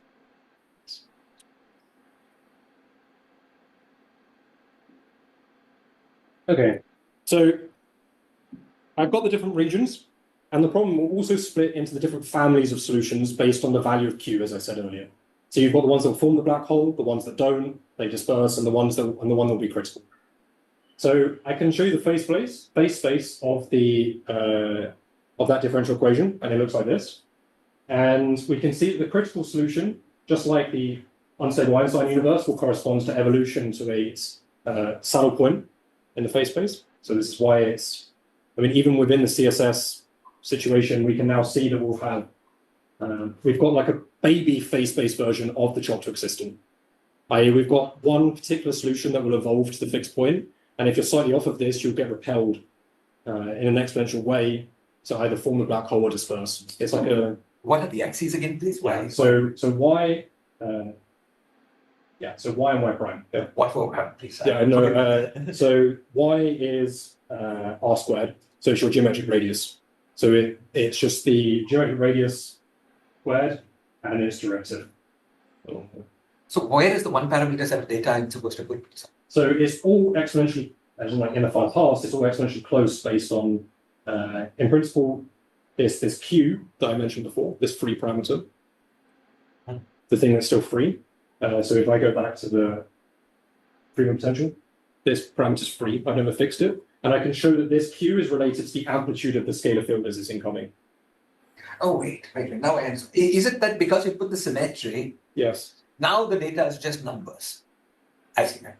Is that right? Yeah. I get it. Symmetry with the boundary condition. Yeah, I get it. I mean, in the physical problem, without putting the symmetry assumption, you would have to specify functions. Yes, yeah. But now, because we put this, now it's like an ordinary differential equation. Yes. Yeah, because the PD is dropped out. Yeah. Sorry, yes. Got it.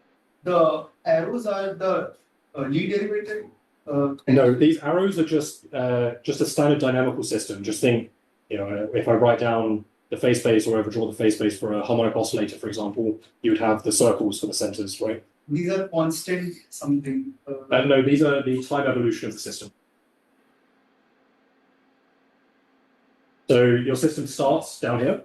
With some value of Q. Yeah, with some value. So the Q picks which one of these arrows you follow. Obviously, the ones...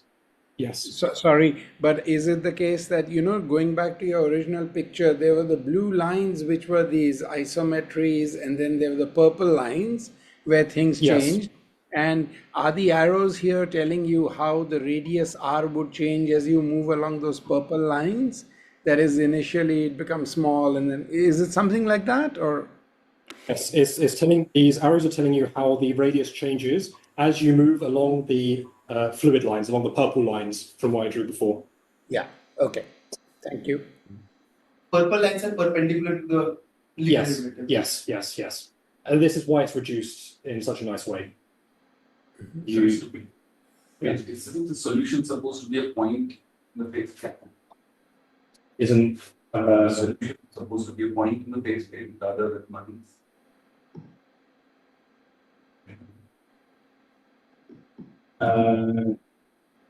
Sorry, what do you mean?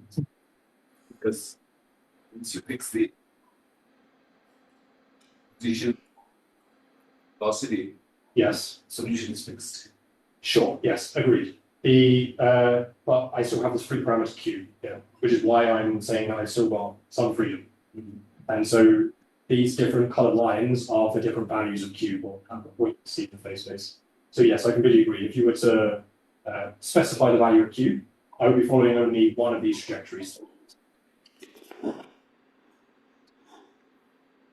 I mean, you could, while P and Q at some time to specify phase space, harmonic oscillator, you could still then follow what happens to P and Q as a function of time.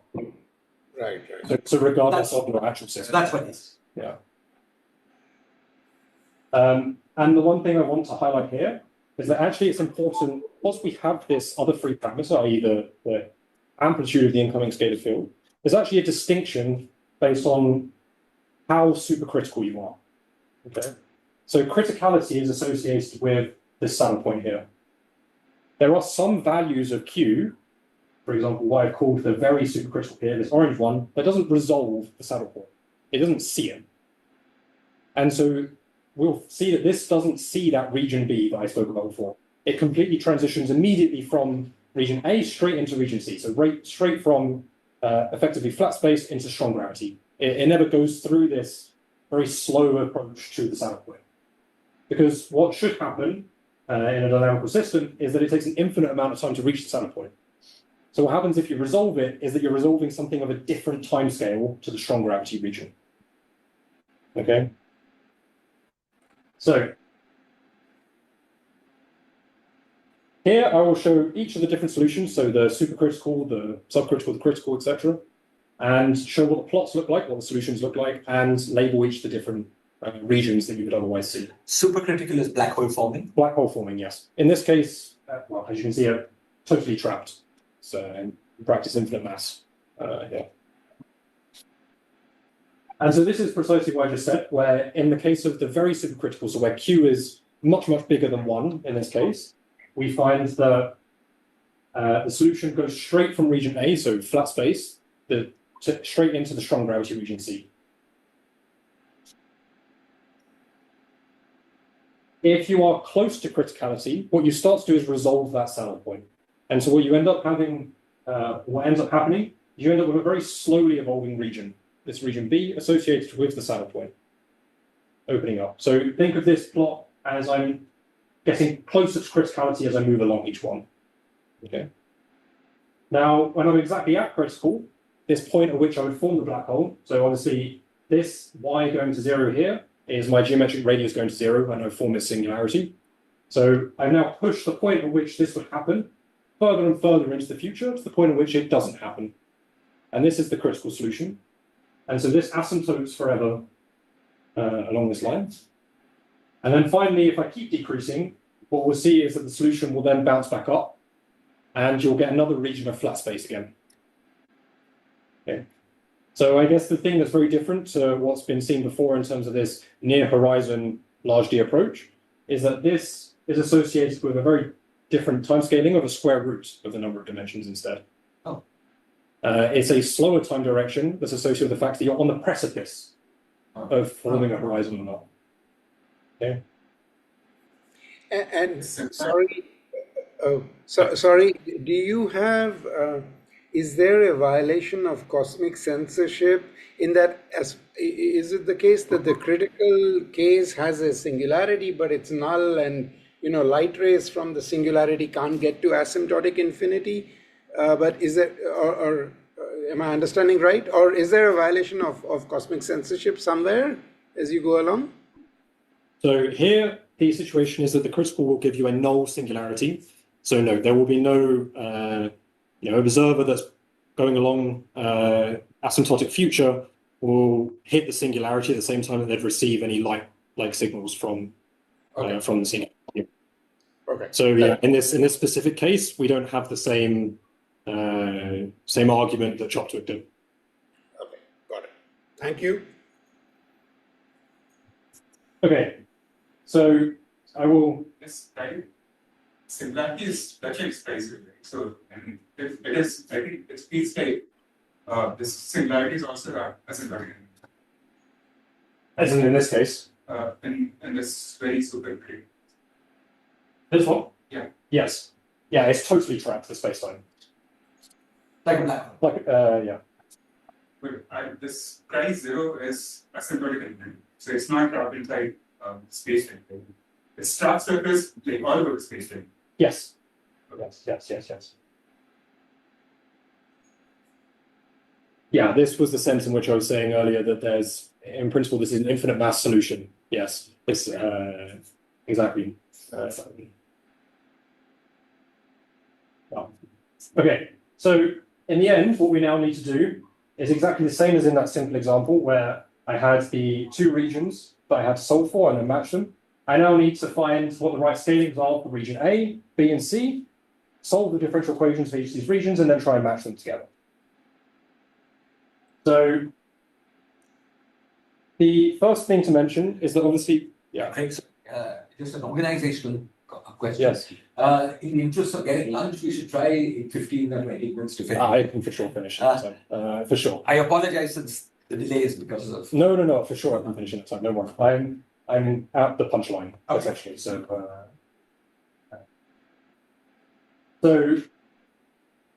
this free parameter Q, to tune precisely to criticality, we know what it should be because it's at the saddle point. So we can substitute in what y prime is, which is 0, and we can substitute in what y is at that value, and we can find what Q should be to get to criticality. And as you can see, this is a very non-trivial function of the number of dimensions. It's not something that's nice in some well-defined way. Okay? Now, from what I've been working on recently, this seems to be a generic thing. You don't always get something for free parameters that looks precisely nice in large D. Really, it matters to us, but remind me again what Q was, please. Q is the amplitude of the incoming wave. So it's exactly the same. That chocolate could have taken. Exactly. Because as I showed in that phase space, it's like a baby situation of the chocolate one, in like a well-defined phase space and ODEs that we can work with. So if we want to see criticality, we technically have to fine tune to precisely this value, which is, as I was saying, this complicates things, trying to get to this value precisely. So it goes to 0 when? It goes to 1. It goes to 1. The epsilon should go to 1. Yeah. So the phase portrait that you do was actually yeah, so that phase portrait is, in this case, I think it's for epsilon is 0.05 or something like this. Obviously, as I increase the number of dimensions, everything becomes sharper. You don't really see any change in like the structure of the phase space. It's just the lines become sharp downwards then at that point, to mirror what you saw in the potential as well. Yeah, I was just wondering what happens if you solve the equation that's order one not comes. Okay. As in, like, so if I was set epsilon to 0 full stop, you mean? And instead, epsilon to 1, not. Epsilon to 1. Oh, it looks the same as this in practice. Things are just, I'll say, they're just smoothed out. It's in principle exactly the same. Okay. So region A is associated from our physical intuition with the flat space part. So this should be associated with no scaling of x. And this can be solved very straightforwardly. You get something that's non-linear still at this leading order. And I show the next order differential equation here, just highlight that after you solve the leading order non-linearity, everything becomes inhomogeneous but linear after that. So if you can resolve the linearity that you get from the first order equation, you don't really have to deal with non-linearity in the same way again afterwards. You just have to deal with inhomogeneities in the differential equation. Now, the solution to the first order is this simple cosh, which if you match to the boundary conditions in the far past, you can fix A to be 0. And if you have that subcritical case where there was another region A, this will just be a shifted version of the flat space to the correct value of x. Now, so if you were to solve the scalar field, yes, and ask what power of R fell off like at infinity, what would that be, please? I'm just trying to check whether it's finite energy. So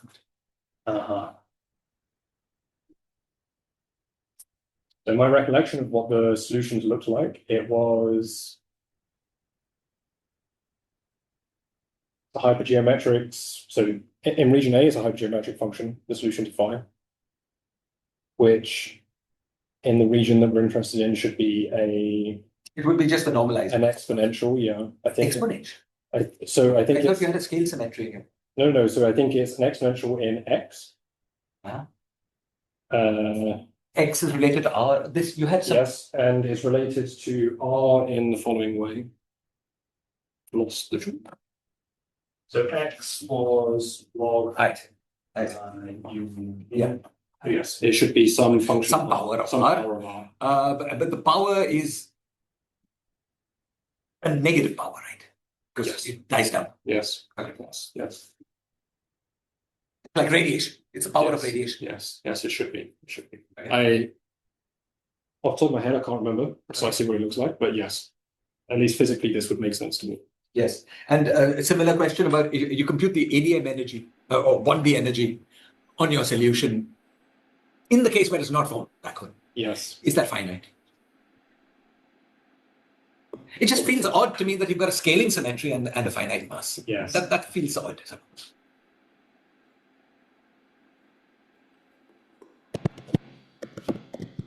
We can go on later. We can go on. Yeah. In fact, this solution is actually exact to all orders in perturbation theory. The only thing that you should find are exponentially small corrections to this.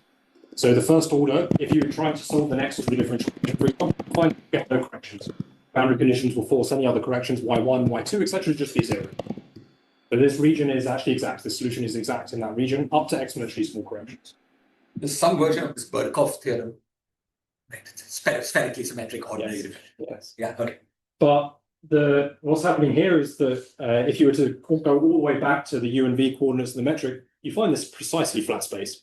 There is absolutely nothing, even though it looks strange in these coordinates, it is just like the t minus r over 2, square root 2 or whatever in that. Okay, so it's the Birkhoff theorem plus the fact that in large D you don't see the mass. Yes, exactly.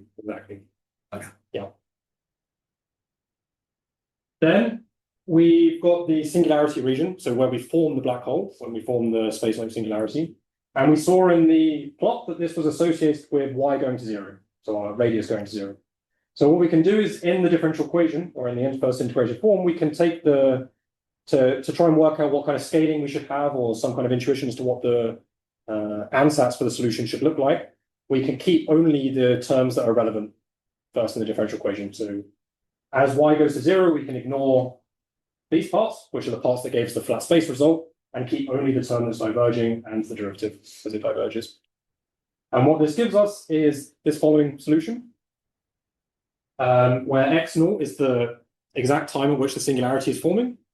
And we can see that the scaling should be a power of epsilon, or there's a convenient resummation, let's say, in epsilon, given by this power of 2 epsilon. And we've got that the scaling should be x goes as epsilon in this region, i.e. the width of this region here is of order epsilon, and the same as that near the origin from before. So I've got exactly the same kind of scaling that I should expect here. 1 over D, right? Yeah, 1 over D, exactly. Now, doing this and taking the resummation, so this epsilon as I mentioned from before, these factors out the front are chosen such that I'm scaling to near where the apparent horizon would fall in practice. So this is just to move me, because obviously as I go, epsilon goes to 0, this term here will go to 1. So I just need to set a scale that brings me to near horizon. Then the differential equation, again, is nonlinear. Again, it's solvable. And it has this following form here, where C is a matching constant that should be fixed by matching into the flat space solution from before. Okay. So if I do this, I can do the matching in exactly the same way as before, where I say that I take my inner solution, push it into the outer, take the outer and push it into the inner. And what I'll find is that I get these following solutions for the matching constants. So this is the same as that Euler's number that I found from before for capital A. But if you look at this, this isn't going to be valid, or the asymptotics for this aren't going to be valid for all values of Q. When Q is approaching 1, I can see that epsilon C1 is going to start being the same size as C0. And this is a breakdown of my perturbation theory in the matching. But the thing that's really cool about this is that it actually indicates the appearance of region B, that I'm starting to resolve the saddle as I approach Q equals 1.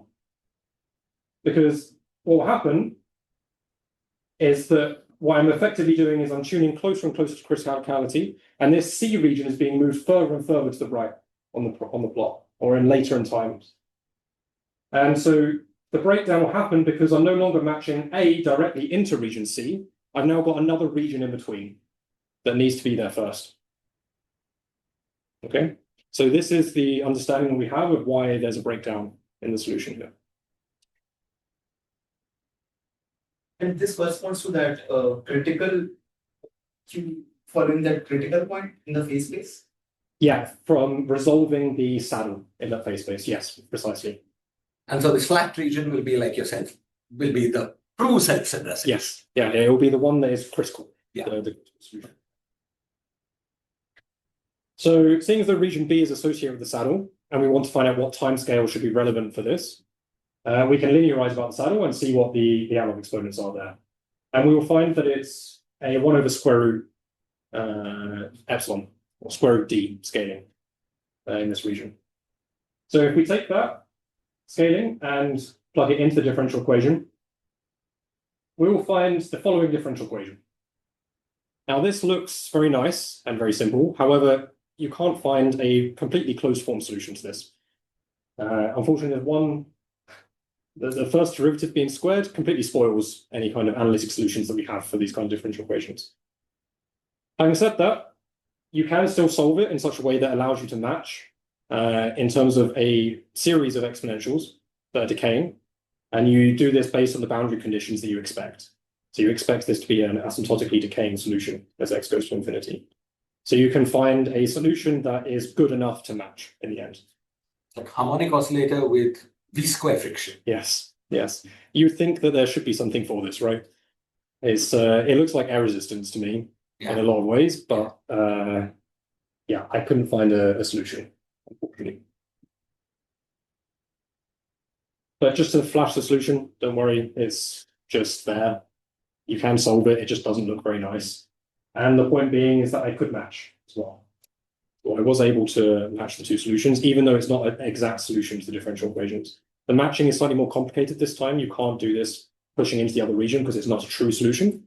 But I can prove that that differential equation that I showed before, if there was a solution to it, is the correct differential equation to describe the region and can match as well.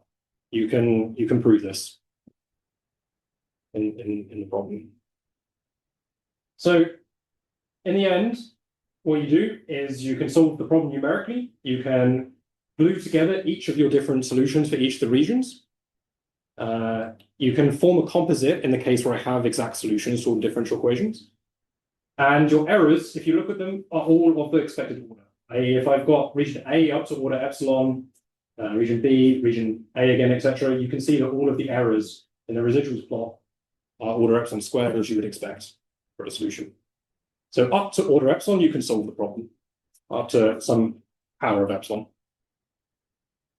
The point being is that corrections to this, in principle, are easier to find than the original equations, as long as you can solve the inhomogeneous differential equations after. Okay, so the scalar field, I don't want to mention too much, but the point is that the regions follow over exactly the same way. You substitute in, you solve, you also solve the constraint equation, etc., and you will find precisely the same problem, same regions. You said, but I missed. Yes. Nonlinear, the air resistance problem. Nonlinear Yes. resistance. You could, in the end, find a solution. I found a solution in terms of this sum of exponentials.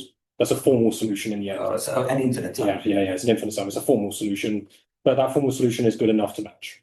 A formal solution is good enough to match, in an uncontrolled way or not controlled? Controlled. You do it through the integral representation of the differential equation in the end. And what you can do is, it's kind of like area matching in the end, where you can propagate like this phase, because in the end, this B, or the matching coefficient, is a shift in X. So you can propagate the information of your boundary conditions through to the next differential equation, to this region B, by through the integral representation, you can solve what the shift should be. It's exactly the same as area matching, if this means anything.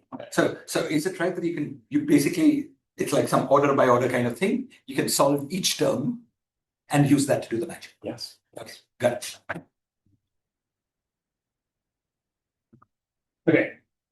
So the final thing that I said at the beginning was that we can get a critical exponent from the system. So this is just to mirror that cartoon that I showed at the beginning. So here I've got the CSS manifold. I've got the perturbations inside the CSS manifold. So that phase space I showed you earlier, where you formed the black hole or dispersed, etc., or evolved to the saddle point, which was this critical point. So this should be the saddle point here. And I've obviously also got the directions off away from this as well. Now, you can try and look at what the critical exponent should be if you preserve CSS. So I just perturbed to form this infinite mass solution in the end. And this was done by Kurosawa and Harasan a long time ago for this system, because all they had to do was have the linearization about the saddle. That's all you needed to get this part of the solution. And what they find is a critical exponent that actually diverges as d goes to infinity. Now, I think the fact that this diverges is probably associated to this totally trapped problem, because you're not actually forming some finite mass black hole in the end. I would assume it's somehow associated with the fact that you've got a solution that is still self-similar. But if what you do is you break the self-similarity instead, so you break with this other coordinate, you can find what the Lyapunov exponent is by solving the linearized differential equations that you find. You will find that there is a full spectrum of Lyapunov exponents now. And if you take the largest of these, that should control the rate at which you move away from the self-similar plane, or they should dominate, let's say, it's the dominant mode. And if you then use, then if you use that in the equation that gives you the critical exponent, you'll find that this is exactly what I showed at the beginning, where this is something that asymptotes to 2 as d goes to infinity. There's something that is actually finite and rational.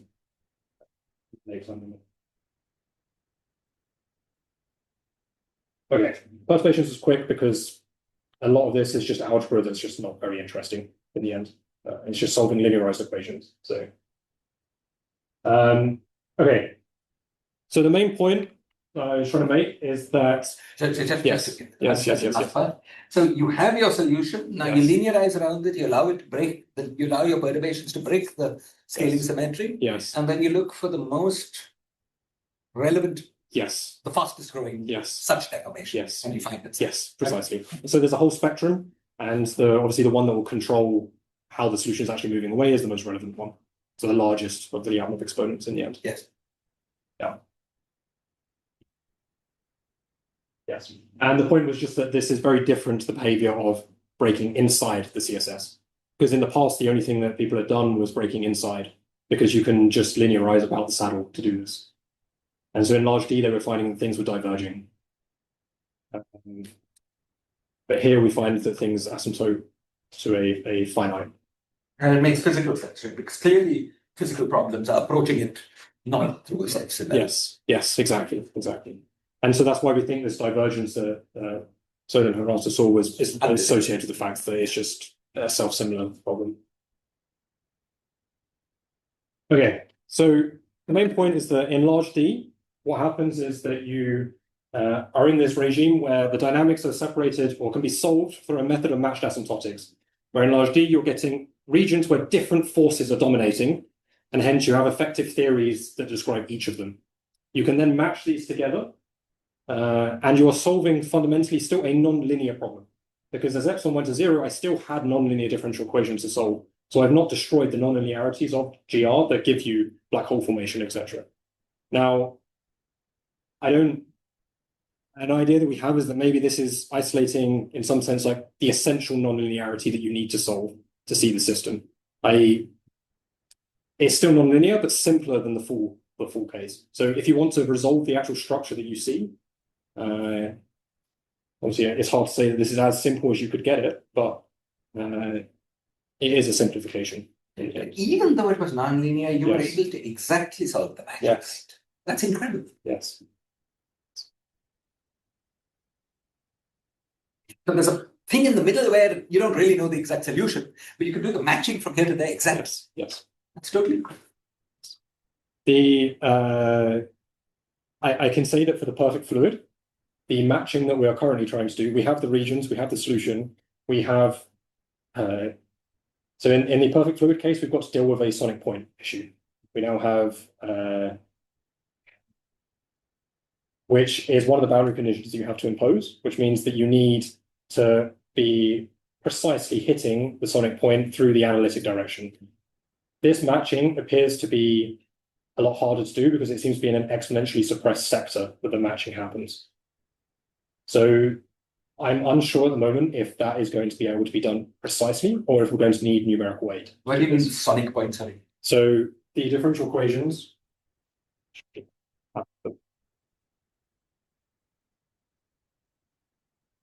Look, just way more disgusting. W is the equation state parameter. V is the velocity of the self-similar surfaces relative to the fluid. T is your density, let's say, and Y is a ratio of two densities that controls whether you're expanding or contracting in the end. The point is that there is a sonic point where, so there's a singularity. Mechanically, it means there's a singularity in the differential equations when you reach the sound speed. So this is the same as you, for example, if you're solving Bondi accretion, for example, or something like this, you have a point in your solutions where they are not physically. The fluid starts moving at the speed of sound. Yes, precisely. And so you're. So boom, there's a. Yes, yeah. If you don't do it in an analytic way, you will have a sonic boom. Yes, yes, exactly. Okay. I mean, the other thing is that obviously the characteristics of your original PDE system are changing at that point as well. Like you're going to change from elliptic to hyperbolic or etc.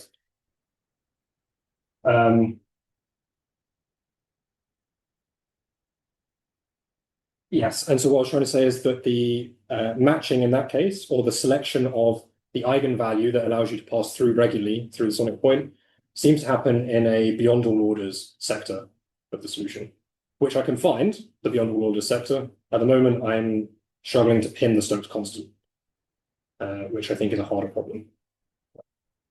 So up to one constant, I currently have the solution for the perfect fluid as well. So is the summary that the perfect fluid qualitatively behaves sort of similar to the scalar field in the sense that there is a one parameter tuning and so on? The very gross scale qualitative behavior is the same? Yes. It's not the same in the sense that I don't have black hole solutions in the CSS perfect fluid phase space. This is why it's the attractor. This is why it can be an attractor. So I don't have this saddle point anymore. So there is a structural difference because for the perfect fluid, the CSS solution is the attractor that we see in the numerics. So there is a difference in that sense. But at a very gross scale, if I take a perfect fluid and I do one parameter, sorry, I take some one parameter excursion in the space of initial conditions, I will somewhere hit that is true. Yes. And if you add friction, you add viscosity and so on, does that change that fact, or you expect that to be stable? I think that the issue that you might run into is if you are introducing a length scale into the problem with the viscosity. Yes. If this becomes dynamically relevant during the evolution, then I think you will break the self-similarity in an important way. As in, like this, the scaling symmetry I think will break because now you've got some length scale that will change how the system operates. And if that turns on during the scaling region, then yes, I think it would be different. Because, for example, you can do the numerics for a massive scalar field as well. And if the mass ever becomes relevant, then you'll see like a first order phase transition instead of a second order one. Okay. Yeah. So yeah, and finally, the perfect fluid is obviously something that I've just mentioned and we're working on at the moment. The differential equations look way more complicated. They don't decouple, but we can still find the solutions there as well. So this isn't like a magic of this particular system. It really works. Obviously, the dream would be to try and get the fractal structure from the discrete case.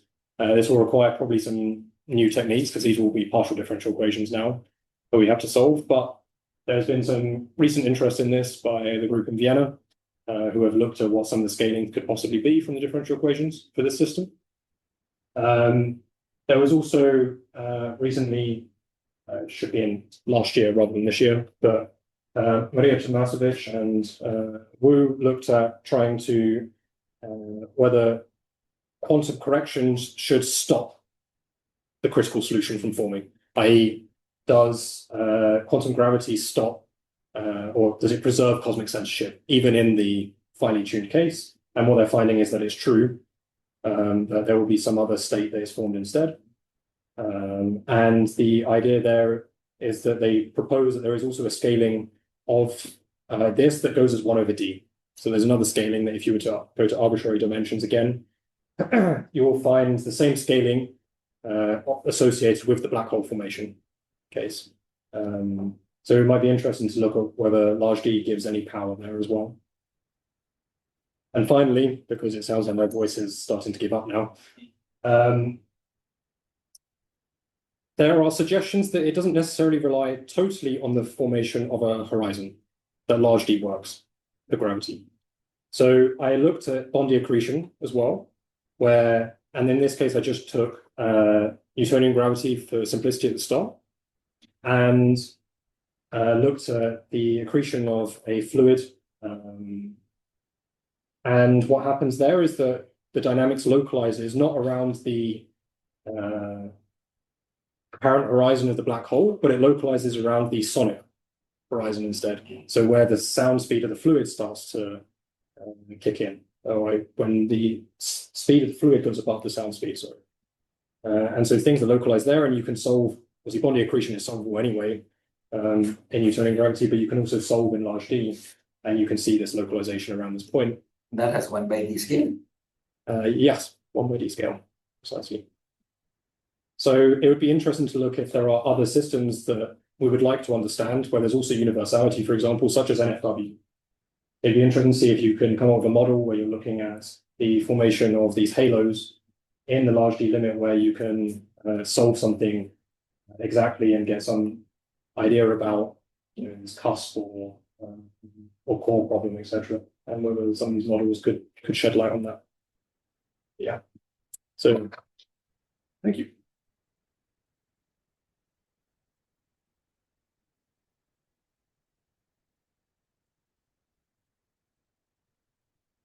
From the phase space picture of the solutions, can we have 2 critical points? It's not clear why it should have just 1. So in the case, in this case, in this particular model, you can just see that there is only 1 fixed point, as in you can solve for y prime prime is equal to 0. And then you can find that there's only 1 fixed point, y prime is equal to 0. Then for the case of the more general problem, so Chopwick's problem, for example, the reason why we're expecting there to be 1 fixed point here is because we're expecting to see universality, or we see universality. And if there are several different fixed points, then that would suggest if I took different shapes of initial data, I might resolve different fixed points. And so it's obviously an assumption that there is only 1, or at least there's only 1 within the realm of the different shapes that he chose to try and look at anyway. So it's an assumption in the general case. In this case, you can see that there's only 1 by looking at a different equation. You could imagine a second fixed point in both repulsive directions. Yeah, sure. And then attractive, yes. What I'm saying here is attractive, sorry. Yes, precisely. Yeah, there could be repulsive fixed points, yes. Yeah, and indeed, in the perfect fluid, this is what we see. There are repulsive fixed points that we don't care so much about. So towards the end, you mentioned this deviation from the CSS subspace. Yes. And I think one of the ways of obtaining that is by making this omega coordinate periodic with some large period. To see the DSS solution, you mean?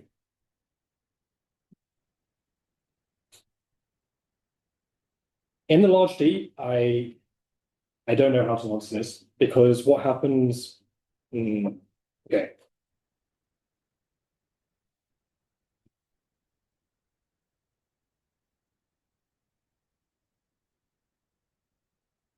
The argument that has been made in the past as to how this would happen would be that the Lyapunov exponents that you find have a complex, have an imaginary part.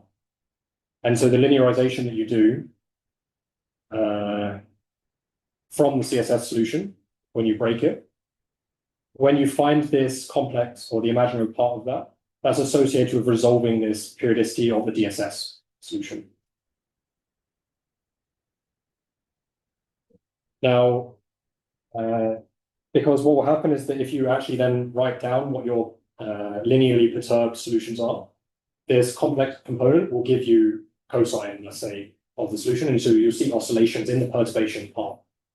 And the interpretation that has been given for this is that you are breaking away from the CSS fixed point, getting attracted towards the DSS solution, and that's where you're seeing the oscillations from. So your question about the periodicity, I think, is there, unless I'm misunderstanding.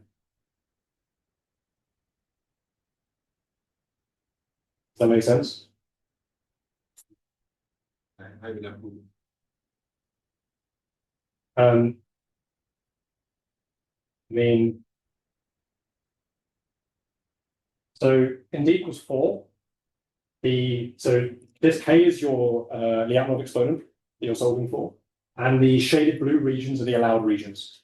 So this is the continuous spectrum that you get in solving the breaking of the CSS.